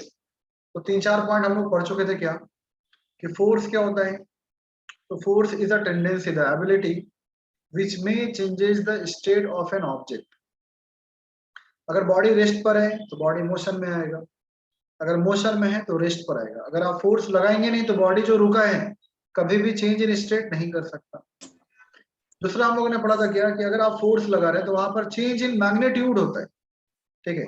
अगर एक बॉडी मूव कर रहा है उसी डायरेक्शन में अगर आप फोर्स लगा रहे हैं तो उसका वेलोसिटी क्या होगा, उसका जो मोशन होगा वो क्या होगा, इंक्रीज करेगा। And if you are applying the force against the direction of motion of the body, ठीक है, तो वहां पर हमेशा जो वेलोसिटी, जो स्पीड है, जो मोशन है, वो डिक्रीज करेगा। फिर हम लोगों ने पढ़ा था क्या, द फोर्स में changes the direction of the body. फिर नेक्स्ट पॉइंट हम लोगों ने पढ़ा था क्या, कि फोर्स में changes the configuration of the body. उसका जो एरिया है, उसका जो साइज है, उसका जो वॉल्यूम है, वो चेंज कर सकता है। If you are applying the force on any material body and due to action of force, if there is deformation in the body, if there is a permanent change in the body, तो अगर आप force हटा रहे हैं, after the removal of force, if the body regains completely, if the body restore completely, then such type of body is called elastic body. और जहां भी body में परमानेंट चेंज होता है, जहां भी बॉडी रिगेन नहीं कर पाता, जहां भी बॉडी में डिफॉर्मेशन हो गया, चेंजेस हो गया, तो वैसे बॉडी को हम लोग बोलते हैं प्लास्टिक बॉडी। क्या बोलते हैं? Plastic body. ठीक है, अब देखिए आगे हम लोग बढ़ते हैं। तो कल हम लोगों ने पढ़ा था क्या, फोर्स।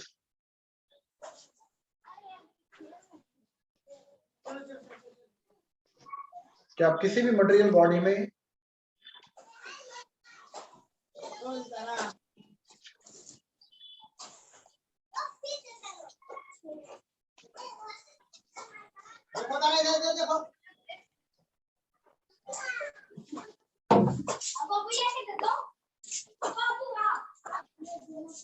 माइक बंद कर लीजिए। आपको बर्ब अक्सा कादरी,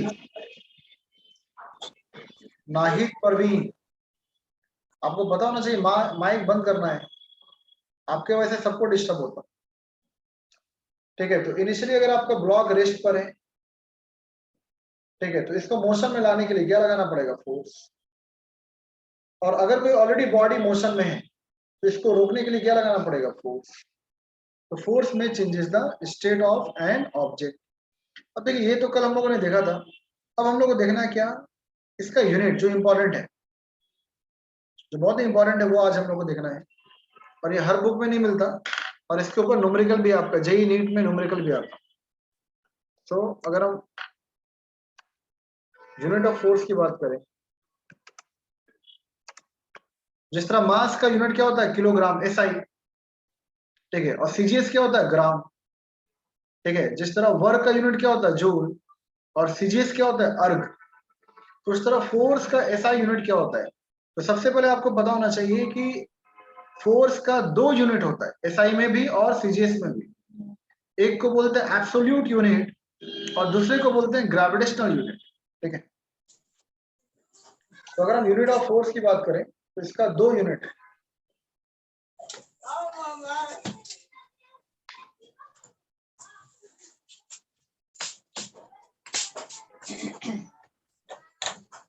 फिर कोई माइक ऑन किया, और ये वसीम उस्मा,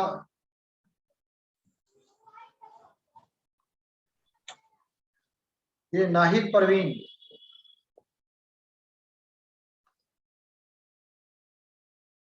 और ये फयाज आलम। माइक ऑफ कर लीजिए, फयाज आलम। ठीक है, तो यहाँ पर आपका दो तरह का यूनिट होता है, दो तरह का यूनिट होता है। एक को बोलते हैं हम लोग क्या? Absolute unit.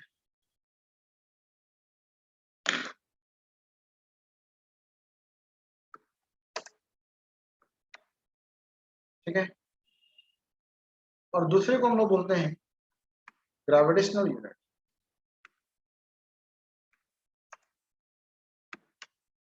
ठीक है, दूसरे को हम लोग क्या बोलते हैं? Gravitational unit. एब्सोल्यूट यूनिट मतलब क्या? आप जहां पर एक्सटर्नल फोर्स लगा रहे हैं, एक बॉडी रेस्ट पर है, उसको मूव कराने के लिए आपने फोर्स लगाया, and due to action of force, ठीक है, फोर्स के कारण अगर एक बॉडी आपका चेंज इन स्टेट कर रहा है, बॉडी मूव कर रहा है, तो वो जो फोर्स है, उसके यूनिट्स को वो डिफाइन करते हैं in terms of absolute unit. और यहां पर एसआई में, ठीक है, अगर हम एसआई यूनिट की बात करें, जो वर्ल्ड वाइड एक्सेप्टेबल यूनिट है, तो इसको बोलते हैं न्यूटन। और कोई भी साइंटिस्ट के नाम पर यूनिट होता है, that is what denoted by capital N, capital N. और अगर हम सीजीएस यूनिट की बात करें,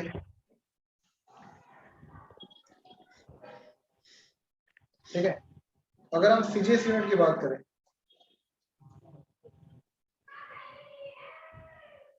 तो यहां पर क्या होता है आपका डाइन,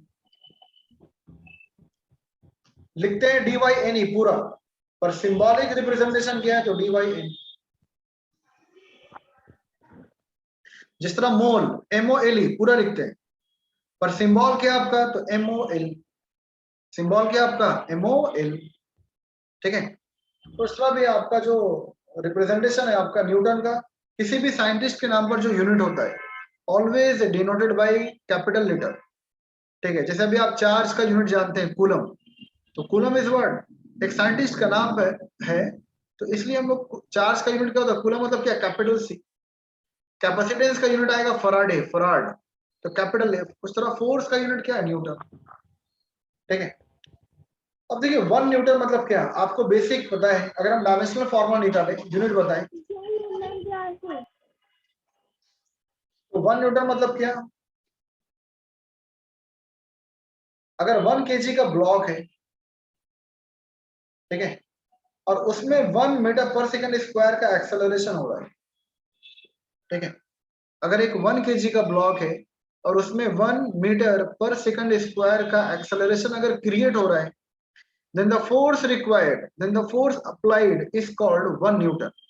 ठीक है। If 1 kg of block accelerated by 1 meter per second square of acceleration, then the force applied, then the force required is called 1 Newton. उस तरह 1 डाइन क्या होगा, तो अगर 1 ग्राम का पार्टिकल है और उसमें 1 सेंटीमीटर पर सेकंड स्क्वायर का एक्सेलरेशन जनरेट हो रहा है, तो ये जो फोर्स है सीजीएस में इसे हम लोग बोलते हैं 1 डाइन। क्या बोलते हैं 1 डाइन। अगर हम रिलेशन देखेंगे 1 न्यूटन का और डाइन का, तो क्या आएगा, ठीक है, जैसे 1 न्यूटन इज इक्वल टू, यहाँ पे केजी है किलोग्राम, और डाइन में क्या आपका ग्राम है, तो 1 केजी में कितना ग्राम, तो 1000 ग्राम।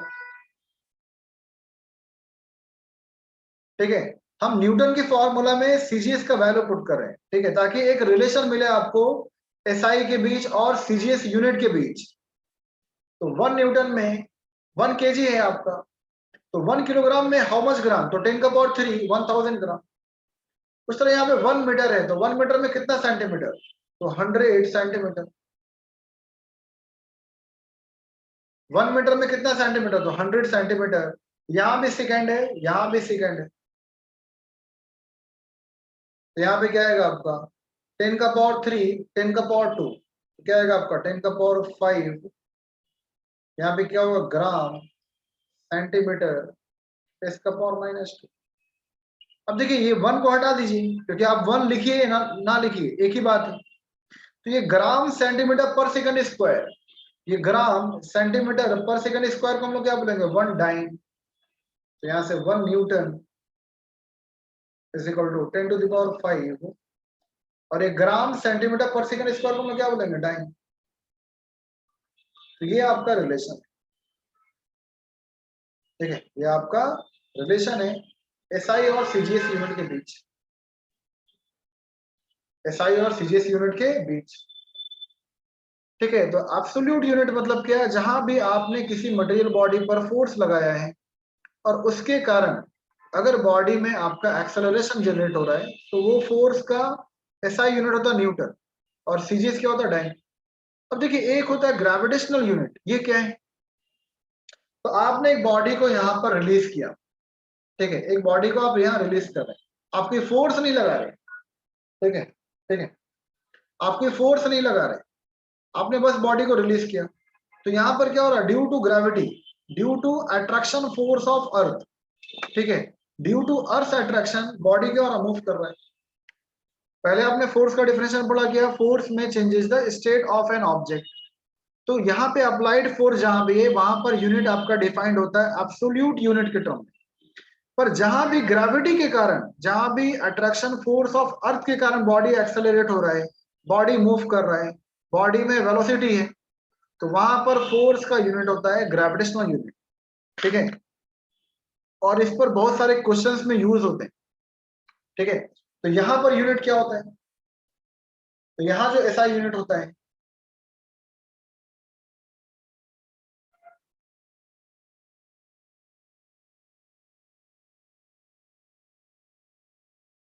यहां पर जो एसआई यूनिट होता है इसे बोलते हैं किलोग्राम वेट, या फिर बहुत सारे बुक में लिखता है किलोग्राम फोर्स। तो this is the SI unit. तो आपको पता होना चाहिए कि फोर्स का दो एसआई यूनिट है, एक न्यूटन और एक है आपका किलोग्राम वेट या किलोग्राम फोर्स। ठीक है, तो यहां 1 किलोग्राम वेट, अगर आपका ग्रेविटी का वैल्यू 9.8 मीटर पर सेकंड स्क्वायर है, तो यहां से 1 kilogram weight is equal to 9.8 newton होगा। ये रिलेशन है। ठीक है, 1 किलोग्राम फोर्स या 1 kilogram weight is equal to 9.8 newton. पर अगर आपका ग्रेविटी अप्रोक्स में आप ले रहे हैं 10 मीटर पर सेकंड स्क्वायर, तो यहां जो किलोग्राम वेट आएगा 1 kilogram wait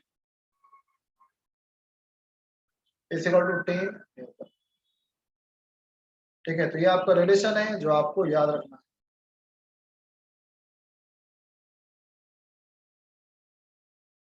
one kilogram weight is equal to 10 newton. और यहाँ पे सीजीएस यूनिट क्या होता है? तो सीजीएस यूनिट होता है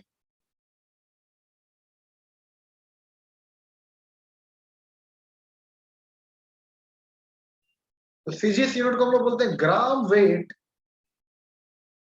और ग्राम फोर्स। ठीक है, एसआई में होता है किलोग्राम वेट या किलोग्राम फोर्स, और सीजीएस में होता है ग्राम वेट या ग्राम फोर्स। तो 1 ग्राम वेट, ठीक है, 1 ग्राम वेट और 1 gram force is equal to 980 dyne, 980 dyne. ठीक है, जैसे एक एग्जांपल देखिए, आपके नीट जेई में ऑलरेडी एक क्वेश्चन आया हुआ है। एक क्वेश्चन देखिए, आपके स्क्रीन पर दिखा रहे हैं। क्वेश्चन दिख रहा है क्या ये आपका? क्वेश्चन नंबर 18 दिख रहा है क्या सभी को? Yes sir. क्वेश्चन नंबर 18 दिख रहा है क्या सभी को? बताइए। जी सर। दिख रहा है। तो यहाँ पर देखिए, ये आपका एक, अभी आगे बताएंगे हम कि टेंशन कैसे बैलेंस करना है, फ्री बॉडी डायग्राम क्या होता है। बहुत ही आसानी तरीके से आप ये क्वेश्चन सॉल्व कर सकते हैं। तो यहाँ पर आपका जो वेट है वो मास के टर्म में नहीं दिया है। अधिकतर क्वेश्चन में आपका गिवन वैल्यू मास के टर्म में होता है। ये आपका ऑलरेडी जेई नीट का क्वेश्चन है। सबसे पहले ये जेई में आया था, एआई ट्रिपल ई में, बाद में नीट 2017 या 18 का क्वेश्चन है। तो ये कैसे आपको सॉल्व करना है? यहाँ पे किलोग्राम वेट है, यहाँ पर फोर्स न्यूटन के टर्म में नहीं दिया है, या फिर सिर्फ सिंपल एक मास नहीं है, क्योंकि अगर सिंपल मास होता तो आप यहाँ पे वेट क्या लेते? m इंटू जी। तो आपको ये पता होना चाहिए कि भाई फोर्स का, क्योंकि सारा आपका वैल्यू, टेंशन मतलब क्या, one of the type of force है, और आपका आंसर दिया रहेगा न्यूटन में। तो आप कैसे किलोग्राम वेट को न्यूटन में कन्वर्ट करेंगे? जब तक आपको यही नहीं पता तो आप क्वेश्चन सॉल्व नहीं कर सकते। ठीक है, क्वेश्चन सॉल्व नहीं कर सकते, ये ऑलरेडी आया हुआ है। तो ये आपको रिलेशन हमेशा याद रखना है कि the unit of force can be described in the two categories, two types. One absolute unit, दूसरा है आपका ग्रेविटेशनल यूनिट। एब्सोल्यूट मतलब क्या? जहां भी आप अप्लाइड फोर्स लगा रहे, जहां पर एक्सटर्नल फोर्स का कंसेप्ट है, पर जहां भी due to action of gravity the body is moving, ठीक है, under the action of gravity, under the action of, ठीक है, ग्रेविटेशनल फोर्स ऑफ अट्रैक्शन, अगर एक बॉडी एक्सेलरेट हो रहा है तो वहां पर यूनिट होगा किलोग्राम वेट या किलोग्राम फोर्स, और सीजीएस होता है ग्राम वेट या ग्राम फोर्स। ठीक है, उस तरह से एसआई में आपका न्यूटन और इधर क्या होता है। तो ये आपको ध्यान से देखना है। आपको नोट्स मिल जाएंगे डेली का लेक्चर भी, डेली का स्क्रीनशॉट भी। ठीक है, आपको डेली मिल जाएगा। आपको अभी समझना है, लिखना कुछ भी नहीं है। ठीक है, आपको लेक्चर के बाद डेली लेक्चर्स भी मिल जाएंगे और स्क्रीनशॉट भी मिल जाएंगे। तो अभी आपको मेन समझना है। कल का नहीं मिला है सर वीडियो। नहीं तो कल का सर के पास है, तला सर के पास, आप उनसे ले सकते हैं। ऑलरेडी हम भेज देते हैं, तुरंत हम भेज देते हैं यहाँ से। तो आप मुझसे एक साथ आज का भी ले लेना और कल का भी आप ले लेना, ठीक है। अब देखिए यहाँ पर फोर्स के बाद है आपका कि जहां भी डिफरेंस ऑफ फोर्स होता है, ठीक है, फोर्स एक वेक्टर क्वांटिटी, आपको पता होना चाहिए फोर्स क्या आपका एक वेक्टर क्वांटिटी। तो वेक्टर मतलब क्या, आप इसको कैसे रिप्रेजेंट करेंगे,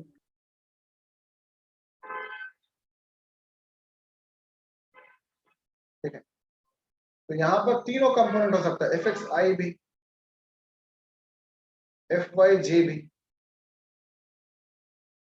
और एफ जेड के। मतलब आप जो फोर्स लगा रहे हैं, दिया माइक ऑफ कर लीजिए आप, ठीक है।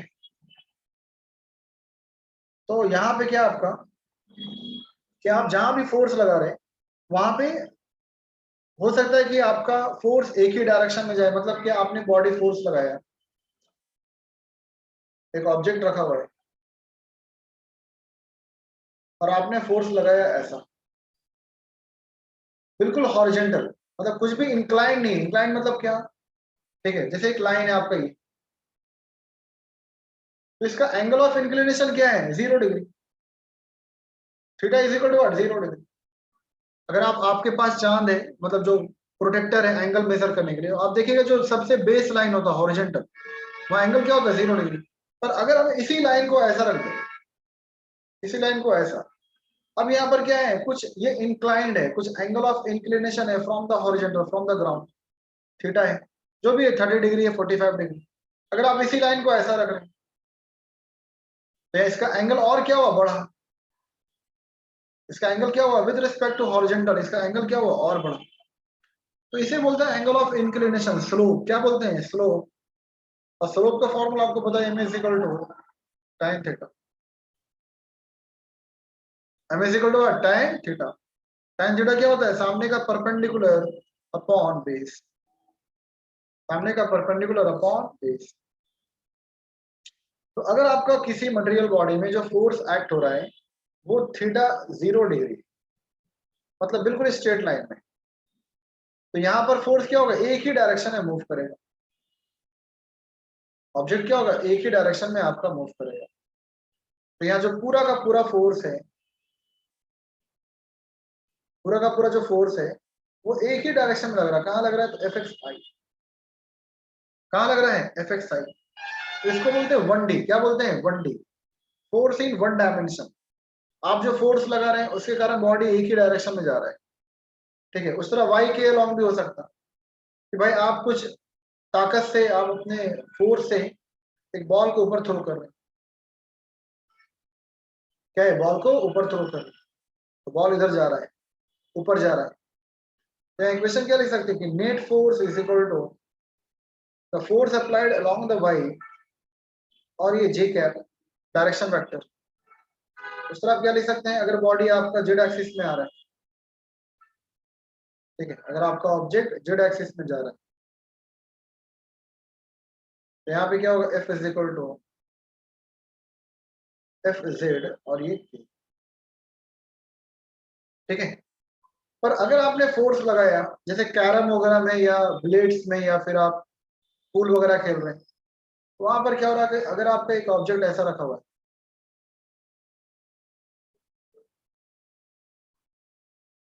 और आपने फोर्स लगाया यहाँ पर कुछ एंगल पर,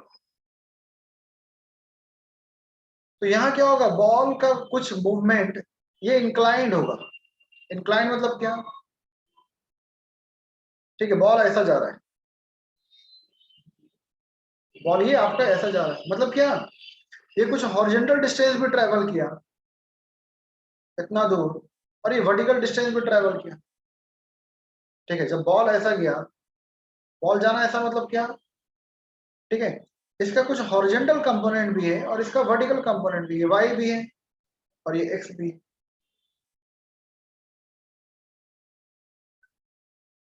तो इसका मतलब क्या, जो एक्स डिस्टेंस ट्रेवल किया ये अपने आप तो मूव नहीं करेगा। तो यहाँ फोर्स का एक कंपोनेंट है जो पार्टिकल को एक्स के अलॉन्ग मूव करा रहा है। उस तरह पार्टिकल कुछ ऊपर भी गया, वर्टिकली अप भी जा रहा है, तो इसका मतलब क्या, पार्टिकल में एक और फोर्स है जो वर्टिकल डायरेक्शन में खींच के ले जा रहा है। तो यहाँ पे नेट फोर्स क्या आएगा आपका, दो डायरेक्शन में डिवाइड होगा, क्या होगा, Fxi प्लस Fy, ठीक है, Fxi प्लस Fy। जब भी 2 डायमेंशन का क्वेश्चन है तो ये कंसेप्ट रहेगा कि फोर्स का दोनों डायरेक्शन में आपका फोर्स डिवाइड हो रहा है, Fxi प्लस Fy, 2 डायमेंशन। और ये क्या आपका 3 डायमेंशन, तीनों डायरेक्शन में आपका फोर्स का कुछ ना कुछ कंपोनेंट है, फोर्स का कुछ ना कुछ कंपोनेंट है। अच्छा, हम यहाँ पे जो आई जे के लिख रहे हैं, ये सबको समझ में आ रहा है ना, सभी ने वेक्टर पढ़ लिए क्या, बताइए। क्योंकि वेक्टर पढ़ाने का टाइम नहीं है अभी, ठीक है। तो ये आपका फोर्स है जो 2 डायरेक्शन में आपका डिवाइड हो रहा है, तो आपको याद रखना है। अब देखिए,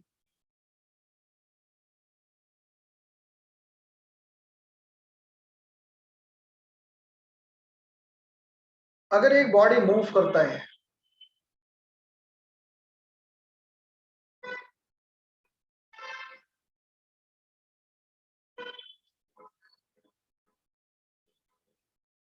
जैसे एक बॉडी यहाँ, कोई इंसान फोर्स यहाँ लगा रहा है और कोई इंसान फोर्स यहाँ लगा रहा है,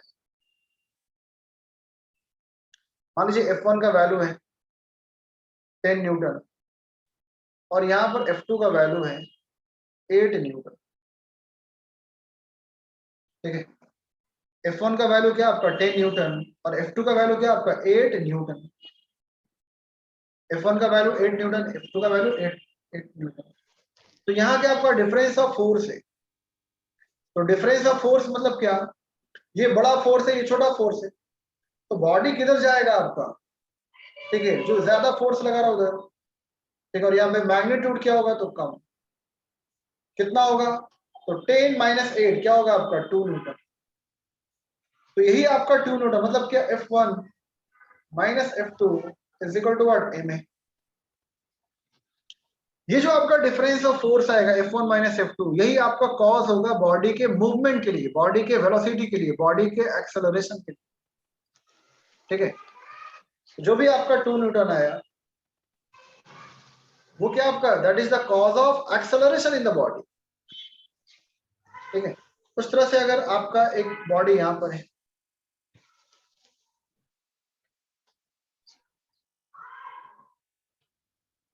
और कोई इधर फोर्स लगा रहा है, यहां पर 5 न्यूटन है F1 और यहां पर F2 का वैल्यू है आपका 10 न्यूटन, तो अब आपका बॉडी किधर जाएगा, ठीक है। 10 माइनस 5 क्या आएगा, 5 न्यूटन। तो हम यहाँ पे क्या लिखेंगे, F2 माइनस F1, ठीक है, F2 minus F1 is equal to what, ma। जो भी पार्टिकल का मास है, ठीक है, तो अब वो बॉडी मूव करेगा, क्योंकि यहाँ पे इक्वल फोर्स नहीं है, यहाँ पे आपका कहीं ना कहीं डिफरेंस आ रहा है, एक बड़ा फोर्स है एक छोटा फोर्स है, तो दोनों के डिफरेंस के कारण बॉडी आपका मूव करेगा, बॉडी आपका एक्सेलरेट होगा, ठीक है। बॉडी आपका मूव करेगा, बॉडी क्या होगा आपका, एक्सेलरेट होगा, बॉडी चेंज इन स्टेट करेगा। तो बॉडी के मूवमेंट के लिए, बॉडी के एक्सेलरेशन के लिए कौन रिस्पॉन्सिबल है, तो 5 न्यूटन रिस्पॉन्सिबल है। तो F2 minus F1 is equal to what, m into a, ठीक है। F2 minus F1 is equal to what, m into a, ठीक है। तो ये याद रखना आपको कि जहां भी आपका डिफरेंस ऑफ फोर्स है, बॉडी एक्सेलरेट होगा, क्या होगा, एक्सेलरेट। तो इसे हम लोग बोलते हैं नॉट इन इक्विलिब्रियम कंडीशन, ये आपका इक्विलिब्रियम कंडीशन नहीं है, बॉडी मूव कर रहा है। पर अगर आपका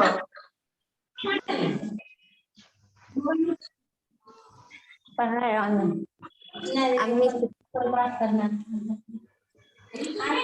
पढ़ा है आंटी अंदर ही राना तबस्सुम, ठीक है। तो अगर एक बॉडी आपका इधर भी F1 is equal to 5 Newton है और यहाँ भी क्या आपका F2 is equal to 5 Newton,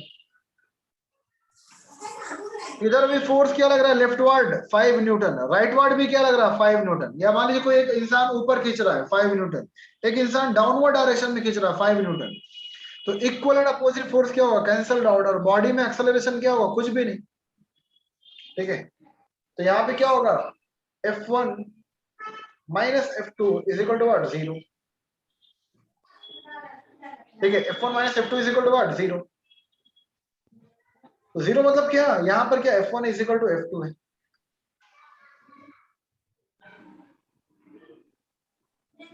अब देखिए कभी भी यहाँ पे जो फोर्स है वो आपका कॉज ऑफ एक्सेलरेशन के बराबर होगा। जैसे यहाँ पे F1 माइनस F2 तो m है, F2 माइनस F1 तो m है।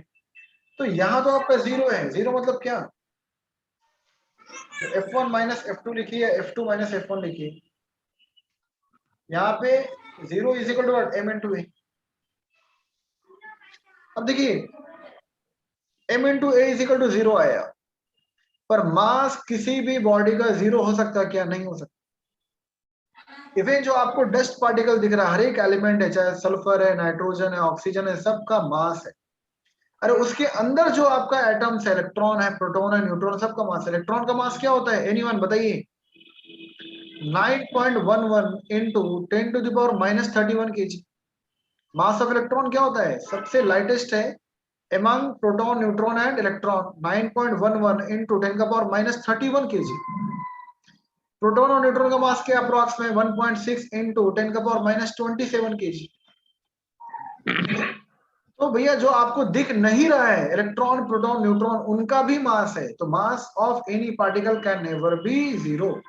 तो यहाँ पे जब ये F1 minus F2 is equal to 0 मतलब क्या, m इंटू a 0 आया, तो मास तो कभी 0 नहीं हो सकता। इसका मतलब क्या, एक्सेलरेशन ऑफ द बॉडी क्या है, 0। तो हमेशा याद रखना है कि जब भी आपका इक्वल फोर्स है तो वहां बॉडी एक्सेलरेट नहीं करेगा, बॉडी रेस्ट पे रहेगा। मतलब क्या, इसको बोलते हैं इक्विलिब्रियम कंडीशन। क्या बोलेंगे, जो थर्ड केस है इसे हम लोग बोलते हैं इक्विलिब्रियम कंडीशन। ठीक है, क्या बोलेंगे, इक्विलिब्रियम कंडीशन, कि बॉडी ना आगे जा रहा है, ना बॉडी ना पीछे जा रहा है, ना बॉडी ऊपर जा रहा है, ना बॉडी नीचे जा रहा है। ऊपर नीचे क्यों नहीं जा रहा है, ठीक है, तो ऊपर नीचे क्या है, क्योंकि हर बॉडी का वेट आपका कहाँ होता है, वर्टिकली डाउनवर्ड, नीचे डायरेक्शन mg। पर उसको बैलेंस करने के लिए क्या लगता है, एक स्यूडो फोर्स आता है, एक बैलेंसिंग फोर्स आता है, जिसको बोलते हैं नॉर्मल रिएक्शन। क्या बोलते हैं, नॉर्मल रिएक्शन। अब वहां पर आते हैं हम लोग, ठीक है। तो सबसे पहले आपका टेंशन और नॉर्मल रिएक्शन क्या होता है, पहले हम लोग टेंशन देखेंगे इस साइड, ठीक है, और इधर देखेंगे नॉर्मल रिएक्शन।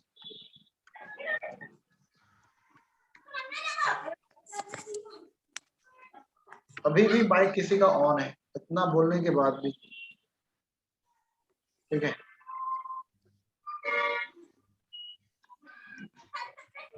माइक यहाँ पे 2 लोगों का ऑन है, नाम भी लिए, राना तबस्सुम, आप माइक ऑफ कर दीजिए, और सुलहिया रहमान आप भी माइक ऑफ कर दीजिए, ताकि आपके कारण किसी और को डिस्टरबेंस ना हो। सुलहिया रहमान, ठीक है। तो अब देखिए आपका नॉर्मल रिएक्शन और टेंशन क्या है। तो टेंशन एक बैलेंसिंग फोर्स है, नॉर्मल रिएक्शन भी क्या है, एक बैलेंसिंग फोर्स। बैलेंसिंग मतलब क्या, जैसे अभी आप चेयर पे बैठे हैं, आप पलंग पर बैठे हैं, आप एक कहीं भी टेबल पर बैठे, तो आपका मास है, तो मास के कारण क्या हो रहा है, वेट क्या हो रहा है, वर्टिकली डाउनवर्ड, नीचे लग रहा है, W is equal to mg। पर आप बेंच को तोड़कर, आप चेयर को तोड़ के नीचे गिर रहे हैं क्या, नहीं, क्यों, इसका मतलब एक ऊपर बैलेंसिंग फोर्स है जो वेट को बैलेंस कर रहा है, वेट को बैलेंस कर रहा है, तो उसे बोलते हैं नॉर्मल रिएक्शन। क्या बोलते हैं, नॉर्मल रिएक्शन। और सर ठीक है, उसे हम लोग क्या बोलते हैं, नॉर्मल रिएक्शन। उसे हम लोग क्या बोलते हैं, नॉर्मल रिएक्शन। मतलब क्या, देखिए वेट कहाँ लग रहा है, वर्टिकली डाउनवर्ड। अगर इसका मास m है, इसका वेट क्या होगा, mg। क्या होगा, mg। पर ये बेंच को तोड़कर, ये सरफेस को तोड़कर नीचे गिर रहा है क्या, नहीं। तो ये बैलेंस कौन करेगा, तो एक बैलेंसिंग फोर्स आता है, जो कहाँ लगता है, हमेशा normal to the surface. Normal मतलब क्या, perpendicular to the surface. Normal to the surface हमेशा क्या होगा, परपेंडिकुलर टू द सरफेस। ठीक है, ये हमेशा, ठीक है, it's a balancing force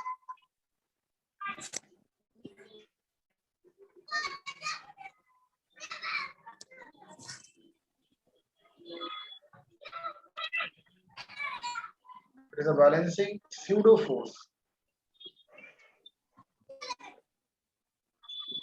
It is a balancing pseudo force which acts, नहीं बस एक सेकंड, हाँ, which acts normal मतलब क्या,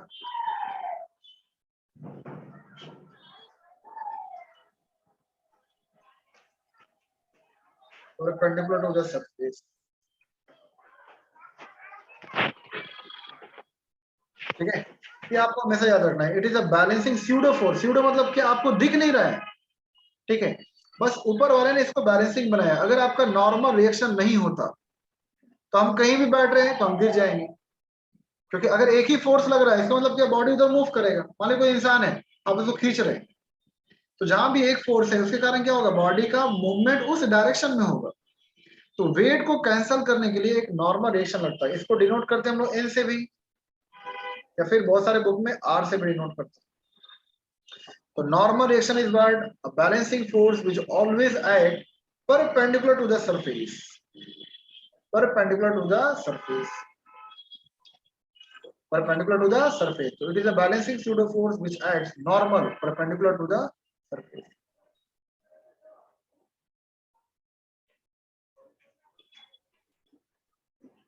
ठीक है, ये याद रखना है। अब देखिए सरफेस अभी ऐसा है तो यहां पर ऐसा रखना। मान लीजिए अगर ये इंक्लाइंड प्लेन पर है,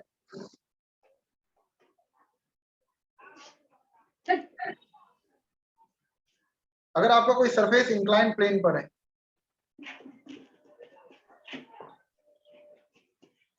तो कहां लगेगा, ठीक है। तो देखिए वेट कभी भी, हमेशा वेट का डायरेक्शन क्या होता है, वर्टिकली डाउनवर्ड। क्या लगेगा, वर्टिकली डाउनवर्ड।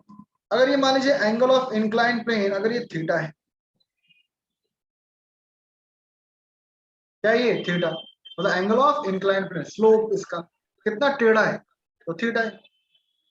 तो आपको पता है एक पैरेलल लाइन में कितना भी लाइन ड्रॉ कीजिए, ठीक है, कॉरेस्पॉन्डेंस एंगल क्या होता है, सब सेम, थीटा थीटा थीटा, सब जगह जो आपका एंगल क्या होगा, सेम।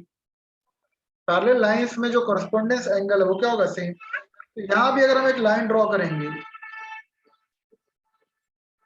ठीक है, तो ये एंगल थीटा, तो ये भी एंगल क्या होगा, थीटा।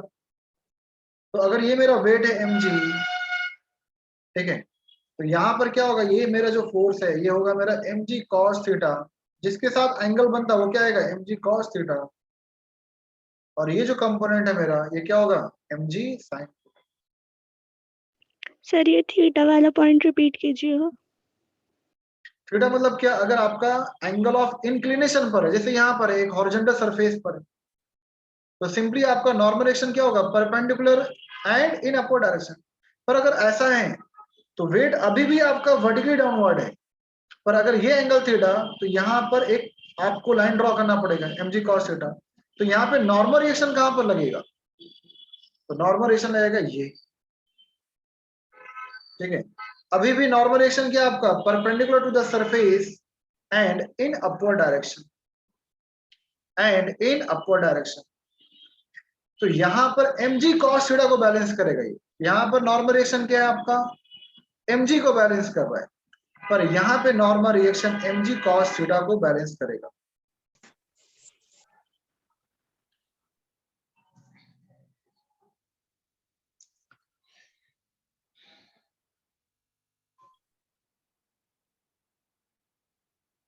ठीक है,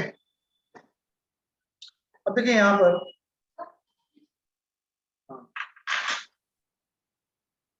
अब यहाँ देखिए, तो अभी आप क्या पढ़े थे कि नॉर्मल रिएक्शन। नॉर्मल रिएक्शन मतलब क्या, अगर एक सरफेस आपका, अगर एक ब्लॉक सरफेस पर है, तो वेट हमेशा क्या होगा, वर्टिकली डाउनवर्ड। वेट कभी भी आपका ऊपर नीचे दाएं बाएं नहीं लगता, हमेशा क्या होता है, वर्टिकली डाउनवर्ड। क्या होता है, वर्टिकली डाउनवर्ड। और इसको बैलेंस करने के लिए नॉर्मल रिएक्शन क्या होता है, perpendicular to the surface and in upward direction, and in upward direction. ये मेरा नॉर्मल रिएक्शन एन लिखिए या फिर आर लिखिए, और ये मेरा क्या आपका वेट डब्ल्यू। डब्ल्यू मतलब क्या, एमजी। तो जब ऊपर का फोर्स नीचे का फोर्स बराबर है तो ये ब्लॉक आपका इक्विलिब्रियम है रेस्ट पर। ये ब्लॉक ना ऊपर जाएगा ना ब्लॉक नीचे आएगा, क्यों, क्योंकि दोनों आपका बराबर है, N is equal to MG. मतलब ये क्या आपका इक्विलिब्रियम है।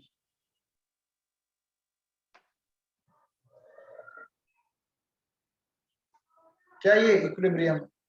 पर अगर ये इंक्लाइंड प्लेन पर है, मतलब कोई स्लोप पर है ये, ठीक है,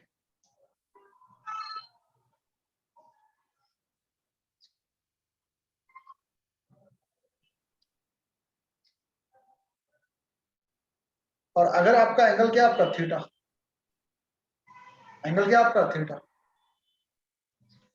तो यहां पर जो वेट होता है, यहां भी वेट क्या होगा, बिल्कुल वर्टिकली डाउनवर्ड, बिल्कुल स्ट्रेट लाइन में वर्टिकली डाउनवर्ड। पर ये जब एंगल थीटा, तो जब आप रिजॉल्व करते हैं, ठीक है, कोई भी वेक्टर को, जैसे मान लीजिए कोई वेक्टर इंक्लाइंड है, ठीक है, आपने एक पार्टिकल को थ्रो किया ऐसा इंक्लाइंड पर, तो यहाँ पर दो कंपोनेंट होगा, एक हॉरिजॉन्टल कंपोनेंट भी और एक वर्टिकल कंपोनेंट भी। क्यों, क्योंकि बॉल दोनों डायरेक्शन में जा रहा है, आपका इंक्लाइंड जा रहा है, ऐसा जा रहा है। तो ऐसा जाना मतलब क्या, ये with the passage of time, with respect to time horizontally भी कुछ दूर गया, और with respect to time vertically भी कुछ अप गया। तो इसका मतलब क्या, दोनों डायरेक्शन में इस पे फोर्स है, दोनों डायरेक्शन में इस पर मोशन है, हॉरिजॉन्टली भी दूर जा रहा है, वर्टिकली भी जा रहा है।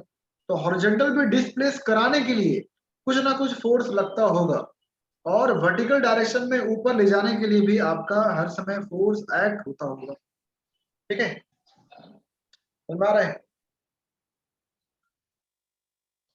तो यहां पर आपका ये फोर्स है। अब अगर ये इंक्लाइंड होता है,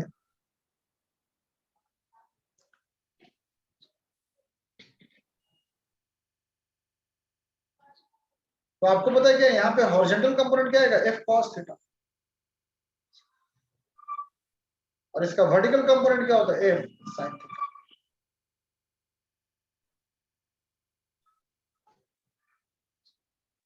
ठीक है, तो अगर ये इंक्लाइंड है with respect to horizontal ground, और अगर यही वेक्टर आपका ऐसा रहे, जैसे ये वेक्टर है,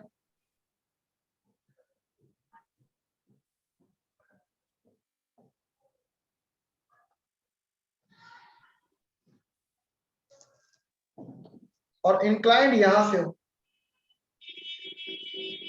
ठीक है, with respect to Y axis, तो देखिए जिसके साथ एंगल बनता है, जिसके साथ वो इंक्लाइंड होता है, वहां पर कॉस थीटा हॉरिजॉन्टल कंपोनेंट, यहाँ पे क्या आएगा आपका एफ कॉस थीटा, और यहाँ पर क्या आएगा एफ साइन थीटा। क्या होगा, एफ साइन थीटा। ठीक है, समझ आ रहे हैं। तो ये कैसे निकला, मान लीजिए आपको देखिए, अगर आपको हॉरिजॉन्टल कंपोनेंट निकालना है, एक्स ये है, ये वाई, तो ये फोर्स मतलब क्या, इसका दो कंपोनेंट है, एफ एक्स आई भी और एफ वाई जे भी। ठीक है, तो अगर हमको ये वाला कंपोनेंट निकालना है, मान लीजिए हमको ये वाला कंपोनेंट निकालना है, ये एफ एक्स, कैसे निकालेंगे, तो सिर्फ एक ही फॉर्मूला है cos theta. Cos theta is equal to what, base, जो हमें निकालना है F X, cos theta is equal to what, base upon hypotenuse. क्योंकि अगर हम यहाँ पे साइन थीटा लगाएंगे, तो साइन थीटा मतलब क्या, अपोजिट साइड परपेंडिकुलर आ जाएगा। ठीक है, तो अगर हम यहाँ पे cos थीटा लगाएंगे तभी ये मेरा कंपोनेंट आएगा। तो cos theta is equal to what, ये वाला जो अननोन है अपॉन नोन क्वांटिटी हाइपोटेनस। यहाँ से fx क्या था आपका, f cos थीटा, क्या आएगा आपका f cos थीटा। अगर आप यहाँ पे sin थीटा लगाएंगे, तो sin theta is equal to what, perpendicular, perpendicular मतलब क्या, ये fy आएगा, ये इसके पैरेलल में है, तो sine theta is equal to what, perpendicular upon hypotenuse. यहाँ से F Y is equal to क्या आएगा, एफ साइन थीटा, क्या आएगा, एफ साइन थीटा। तो यहां पर वही है कि अगर आप इसको रिजॉल्व कर रहे हैं तो यहां पर ये एम, तो यहां भी आपका एक फोर्स इधर जाएगा और एक इधर आएगा।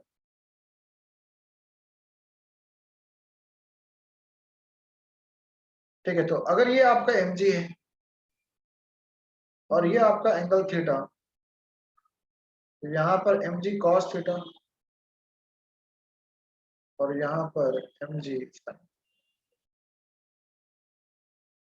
ठीक है, तो यहाँ पर mg cos थीटा और mg sin थीटा। तो यहाँ देखिए ये ऊपर में ठीक है बैलेंस है, नॉर्मल रिएक्शन क्या आपका mg cos थीटा को बैलेंस किया हुआ है,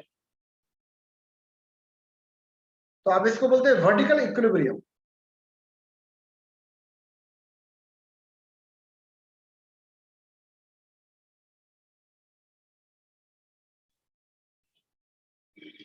ठीक है, क्या आपका वर्टिकल इक्विलिब्रियम,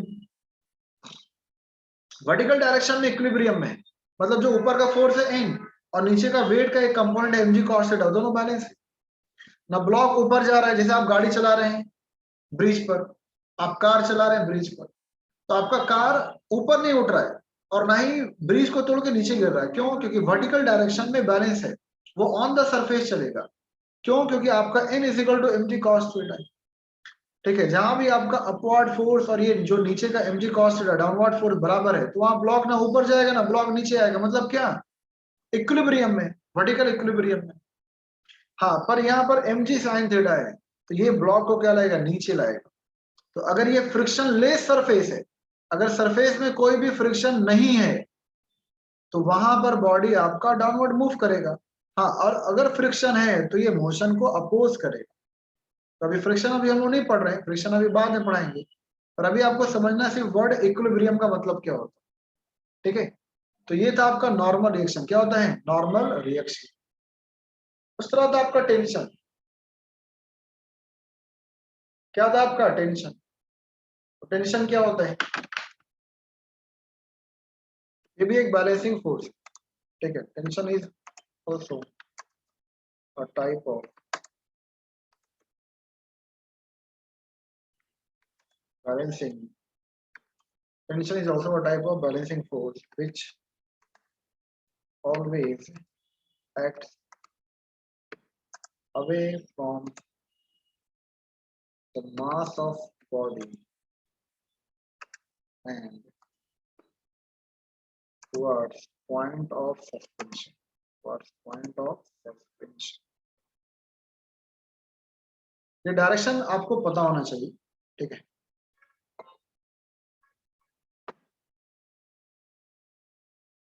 इंपॉर्टेंट है।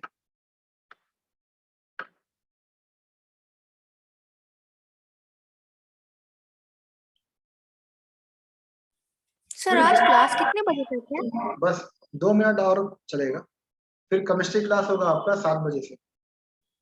सर 6 बजे से है। हाँ 6 से, फिर 6 से 7, फिर 2 मिनट है, बस ये खत्म कर रहे हैं।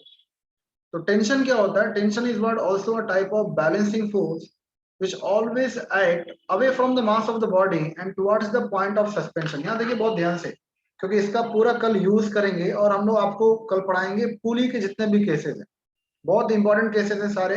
ठीक है, तो ये कैसे आपको ध्यान देना। टेंशन क्या है? एक बैलेंसिंग फोर्स है, पर ये कहाँ पर आता है? ठीक है, तो टेंशन एक्ट होता है स्ट्रिंग में या रोप में। इट एक्ट्स इन स्ट्रिंग और रोप,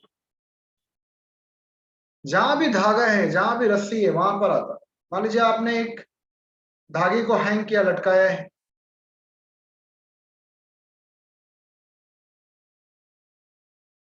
और एक पार्टिकल आपका अटैच्ड है, तो यहां इसका कुछ भी मास है। मास मतलब क्या है? यहां पर एक वेट लग रहा है नीचे। वेट कहाँ लग रहा है? नीचे, mg। तो अगर सिर्फ एक ही फोर्स नीचे होता तो जो भी पार्टिकल है, जो भी मान लीजिए आपने स्टोन बांधा है, पत्थर बांधा धागे में, तो क्या होता, पार्टिकल वो धागे को तोड़कर नीचे गिर जाता।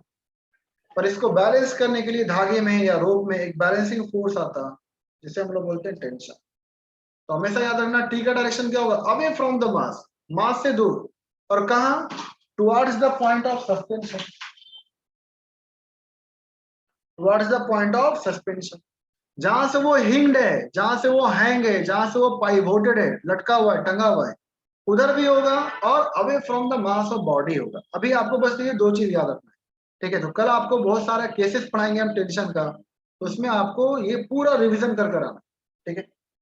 अगर मान लीजिए आपका सरफेस ऐसा है, सर कल भी चलेगी क्लासेस? कल तो संडे है। हाँ मतलब मंडे को, ओके सर।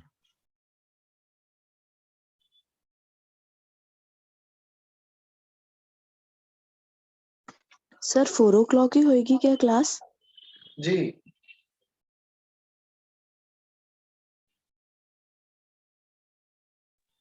सर बायो का कब तक होगा? बायो का भी 1-2 दिन में स्टार्ट होगा। सर मैथ का पहले यहाँ देखिए जो भी चल रहा है, पहले उसका देखिए, जो नहीं हो रहा है उसका टेंशन मत लीजिए मेरे भाई लोग। यहाँ देखिए टी का डायरेक्शन यहाँ पर क्या होगा, तो यहाँ मास मान लीजिए ये जो भी है m2, और ये क्या आपका m1। तो यहाँ पे टी का डायरेक्शन अभी आपने क्या देखा, away from the mass of the body and towards the point of suspension. तो इसके लिए ये यहाँ से हिंग्ड है, ये यहाँ से लटका हुआ है, तो इसका डायरेक्शन क्या होगा, टी का डायरेक्शन क्या होगा, ये away from mass of the body. इसके लिए क्या होगा, away from the mass of body, और कहां से, जहां से ये टंगा हुआ है, यहाँ से। तो हमेशा टी का डायरेक्शन क्या होगा, away from the mass of body and towards the point of suspension. तो अगर ये आपका T is equal to mg हुआ, क्या हुआ यहाँ पे, T is equal to what, mg, इसे हम लोग क्या बोलेंगे, इक्विलिब्रियम कंडीशन।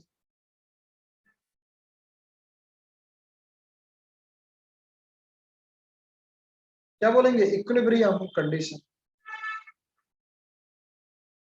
ठीक है, इक्विलिब्रियम कंडीशन। और अगर आपका T is equal to mg नहीं है, वहां डिफरेंस है, जैसे सर्कुलर पाथ, एक पेंडुलम को आप डिस्टर्ब कर दीजिए, तो जब स्टेशनरी है मतलब क्या, ऊपर का फोर्स और नीचे का फोर्स बराबर है, पर जब आपने डिस्टर्ब कर दिया, जब आपने फोर्स लगा दिया, तो अब बॉडी क्या हो रहा है, ऊपर जा रहा है, नीचे आ रहा है। तो ऊपर जाना मतलब क्या, ऊपर का टी ज्यादा है और नीचे का वेट कम है, तो अब वहां पे डिफरेंस आएगा, और वो डिफरेंस क्या होगा, cause of motion of the body, मतलब T minus M G is equal to what, M A. T minus M G is equal to what, M A, ठीक है। तो जहां भी डिफरेंस ऑफ फोर्स है वहां पर आपका, ठीक है, एक्सेलरेशन होगा, और जहां भी आपका सारा फोर्स कैंसल आउट हो रहा है, तो वहां पर आपका सिस्टम क्या होता है, इक्विलिब्रियम में, जिसको बोलते हैं F net is equal to 0, net force आपका 0 है, बॉडी आपका मूव कभी भी नहीं करेगा, ठीक है। तो ये आपको याद रखना है। अच्छा, एफ नेट 0 होता है, फोर्स 0 नहीं होता है, याद रखना है, दो अलग स्टेटमेंट है ये, फोर्स 0 होना और एफ नेट 0 होना। एफ नेट मतलब क्या, नेट फोर्स, टोटल फोर्स। तो हर बॉडी पे टोटल फोर्स जब 0 होता है, तभी बॉडी आपका रेस्ट पे रहेगा, तभी आपका बॉडी इक्विलिब्रियम में रहेगा, तभी आपका बॉडी मूव नहीं करेगा। फोर्स कभी 0 नहीं हो सकता। आप बैठे हैं तो आपका फोर्स लग रहा है mg, तो वो 0 है क्या, नहीं, क्योंकि भैया आपका वेट है, आपका मास है, तो m इंटू जी, वहां वेट तो लग रहा है, ठीक है।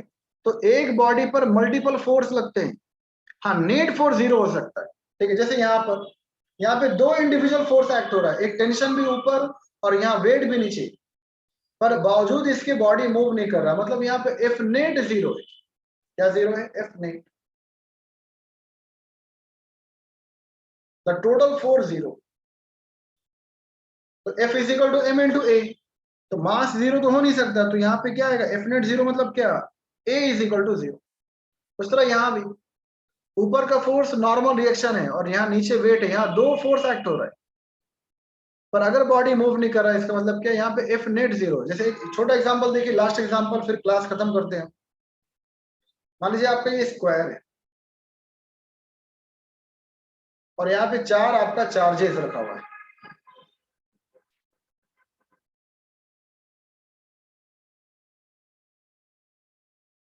ठीक है, इसका नाम दे दीजिए ए, यहाँ पर बी, यहाँ पर ये सी और यहाँ पर डी। तो 4 वर्टेक्स है, 4 वर्टाइसेस है और वहां पे 4 चार्जेस आपके प्लेस्ड हैं। सभी का वैल्यू मान लीजिए सेम है, यहाँ पे Q प्लस Q, ठीक है, या फिर यहाँ पे मान लीजिए 5 कूलम, यहाँ भी प्लस में 5 कूलम है, यहाँ भी आपका 5 कूलम है और यहाँ भी 5 कूलम है। तो चारों वर्टेक्स पर, ठीक है, of the square there are 4 positive charges placed. अब आपको निकालना फोर्स कहां पर, एट द सेंटर, और सेंटर पे हमने रखा एक नेगेटिव चार्ज -1 कूलम पर। -1 मतलब क्या, इसका जो मैग्नीट्यूड है बहुत ही कम है। बस एक मिनट, इसका जो मैग्नीट्यूड है, इसका जो मैग्नीट्यूड है ये क्या है, बहुत ही कम है, ठीक है, इसका जो मैग्नीट्यूड है क्या बहुत ही कम है। तो ये चार्ज को आपने कहां पे रखा, सेंटर पे, ठीक है। तो now all the 4 charges what will exert the force, the charge which is what placed at the centre. तो यहाँ पे जो ए पर है ये भी क्या कर रहा है, फोर्स अप्लाई कर रहा है, कहां पे, ये अपने डायरेक्शन में। ये फोर्स क्या होगा, जो -1 कूलम है will try to move towards particle A. क्यों, क्योंकि ये बड़ा और ये छोटा, हमेशा smaller particle will move towards the heavier particle. Earth will not revolve around the moon, moon is what revolving around the earth. क्यों, क्योंकि मून का मास क्या है, 81 times as compare to mass of earth क्या है, कम है। Sun आपका रिवॉल्व नहीं करता around the earth, the earth is what revolving around the sun. क्यों, क्योंकि सन का मास क्या आपका 2 × 10⁻30 kg और अर्थ का मास क्या आपका 6 × 10⁻24 kg। तो इतना डिफरेंस है। So that's why all the planets, ठीक है, are revolving around the sun. Sun is not revolving around the earth. जो इलेक्ट्रॉन्स है, इलेक्ट्रॉन का मास क्या आपका 9.11 × 10⁻31 kg, ठीक है। तो इलेक्ट्रॉन क्या आपका lighter particle which is revolving around the heavier nucleus, ठीक है, which is revolving around the nucleus, proton के अराउंड आपका रिवॉल्व कर रहा है। तो हमेशा lighter particle will be attracted by the heavier particle. तो यहाँ पे -1 है, छोटा चार्ज है, और यहाँ पे कॉर्नर पे क्या आपका 5 कूलम है। और आपको पता है कि unlike charges will attract each other. तो यहाँ पॉजिटिव और नेगेटिव के बीच क्या होगा, अट्रैक्शन। यहाँ पॉजिटिव और नेगेटिव क्या होगा, ये जो FA यहाँ पर एक फोर्स लग रहा है FA, जो -1 को अट्रैक्ट करे। उस तरह यहाँ B पर भी पॉजिटिव है और सेंटर पे क्या आपका नेगेटिव। यहाँ एक और अट्रैक्शन फोर्स आएगा जिसको आप बोल रहे हैं FB। यहाँ पर भी एक फोर्स आएगा और यहाँ पर भी एक फोर्स आएगा, ठीक है। तो यहाँ पे 4 फोर्स लग रहा है ऑन द सेंटर। यहाँ FB है, force exerted bye B particle on -1 coulomb charge. FC force exerted bye C particle, ठीक है, ऑन नेगेटिव चार्ज।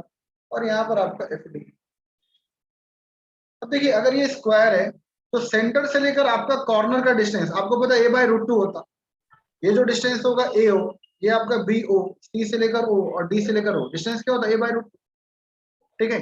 तो जब आपका डिस्टेंस बराबर है, चारों का चार्ज बराबर है, तो यहाँ फोर्स का वैल्यू क्या होगा, चारों का सेम, ठीक है।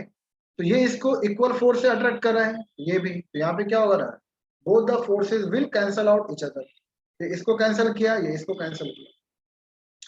डी पर जो चार्ज है वो भी -1 को खींचना चाह रहा है और बी पर जो चार्ज है वो भी आपको -1 को खींचना चाह रहा है। तो ये भी क्या हो रहा है, तो ये देखिए यहाँ पे 4 इंडिविजुअल फोर्स एक्ट हो रहे हैं और यहाँ F नेट का वैल्यू क्या है, 0, ठीक है। Still the -1 coulomb charge is what is at rest. मतलब क्या, 4 फोर्स लग रहे हैं पर तब भी ये बॉडी मूव नहीं कर रहा। मतलब क्या, सिस्टम इज इन इक्विलिब्रियम। क्या आपका सिस्टम इज इन इक्विलिब्रियम। तो यहाँ F नेट का वैल्यू 0 है।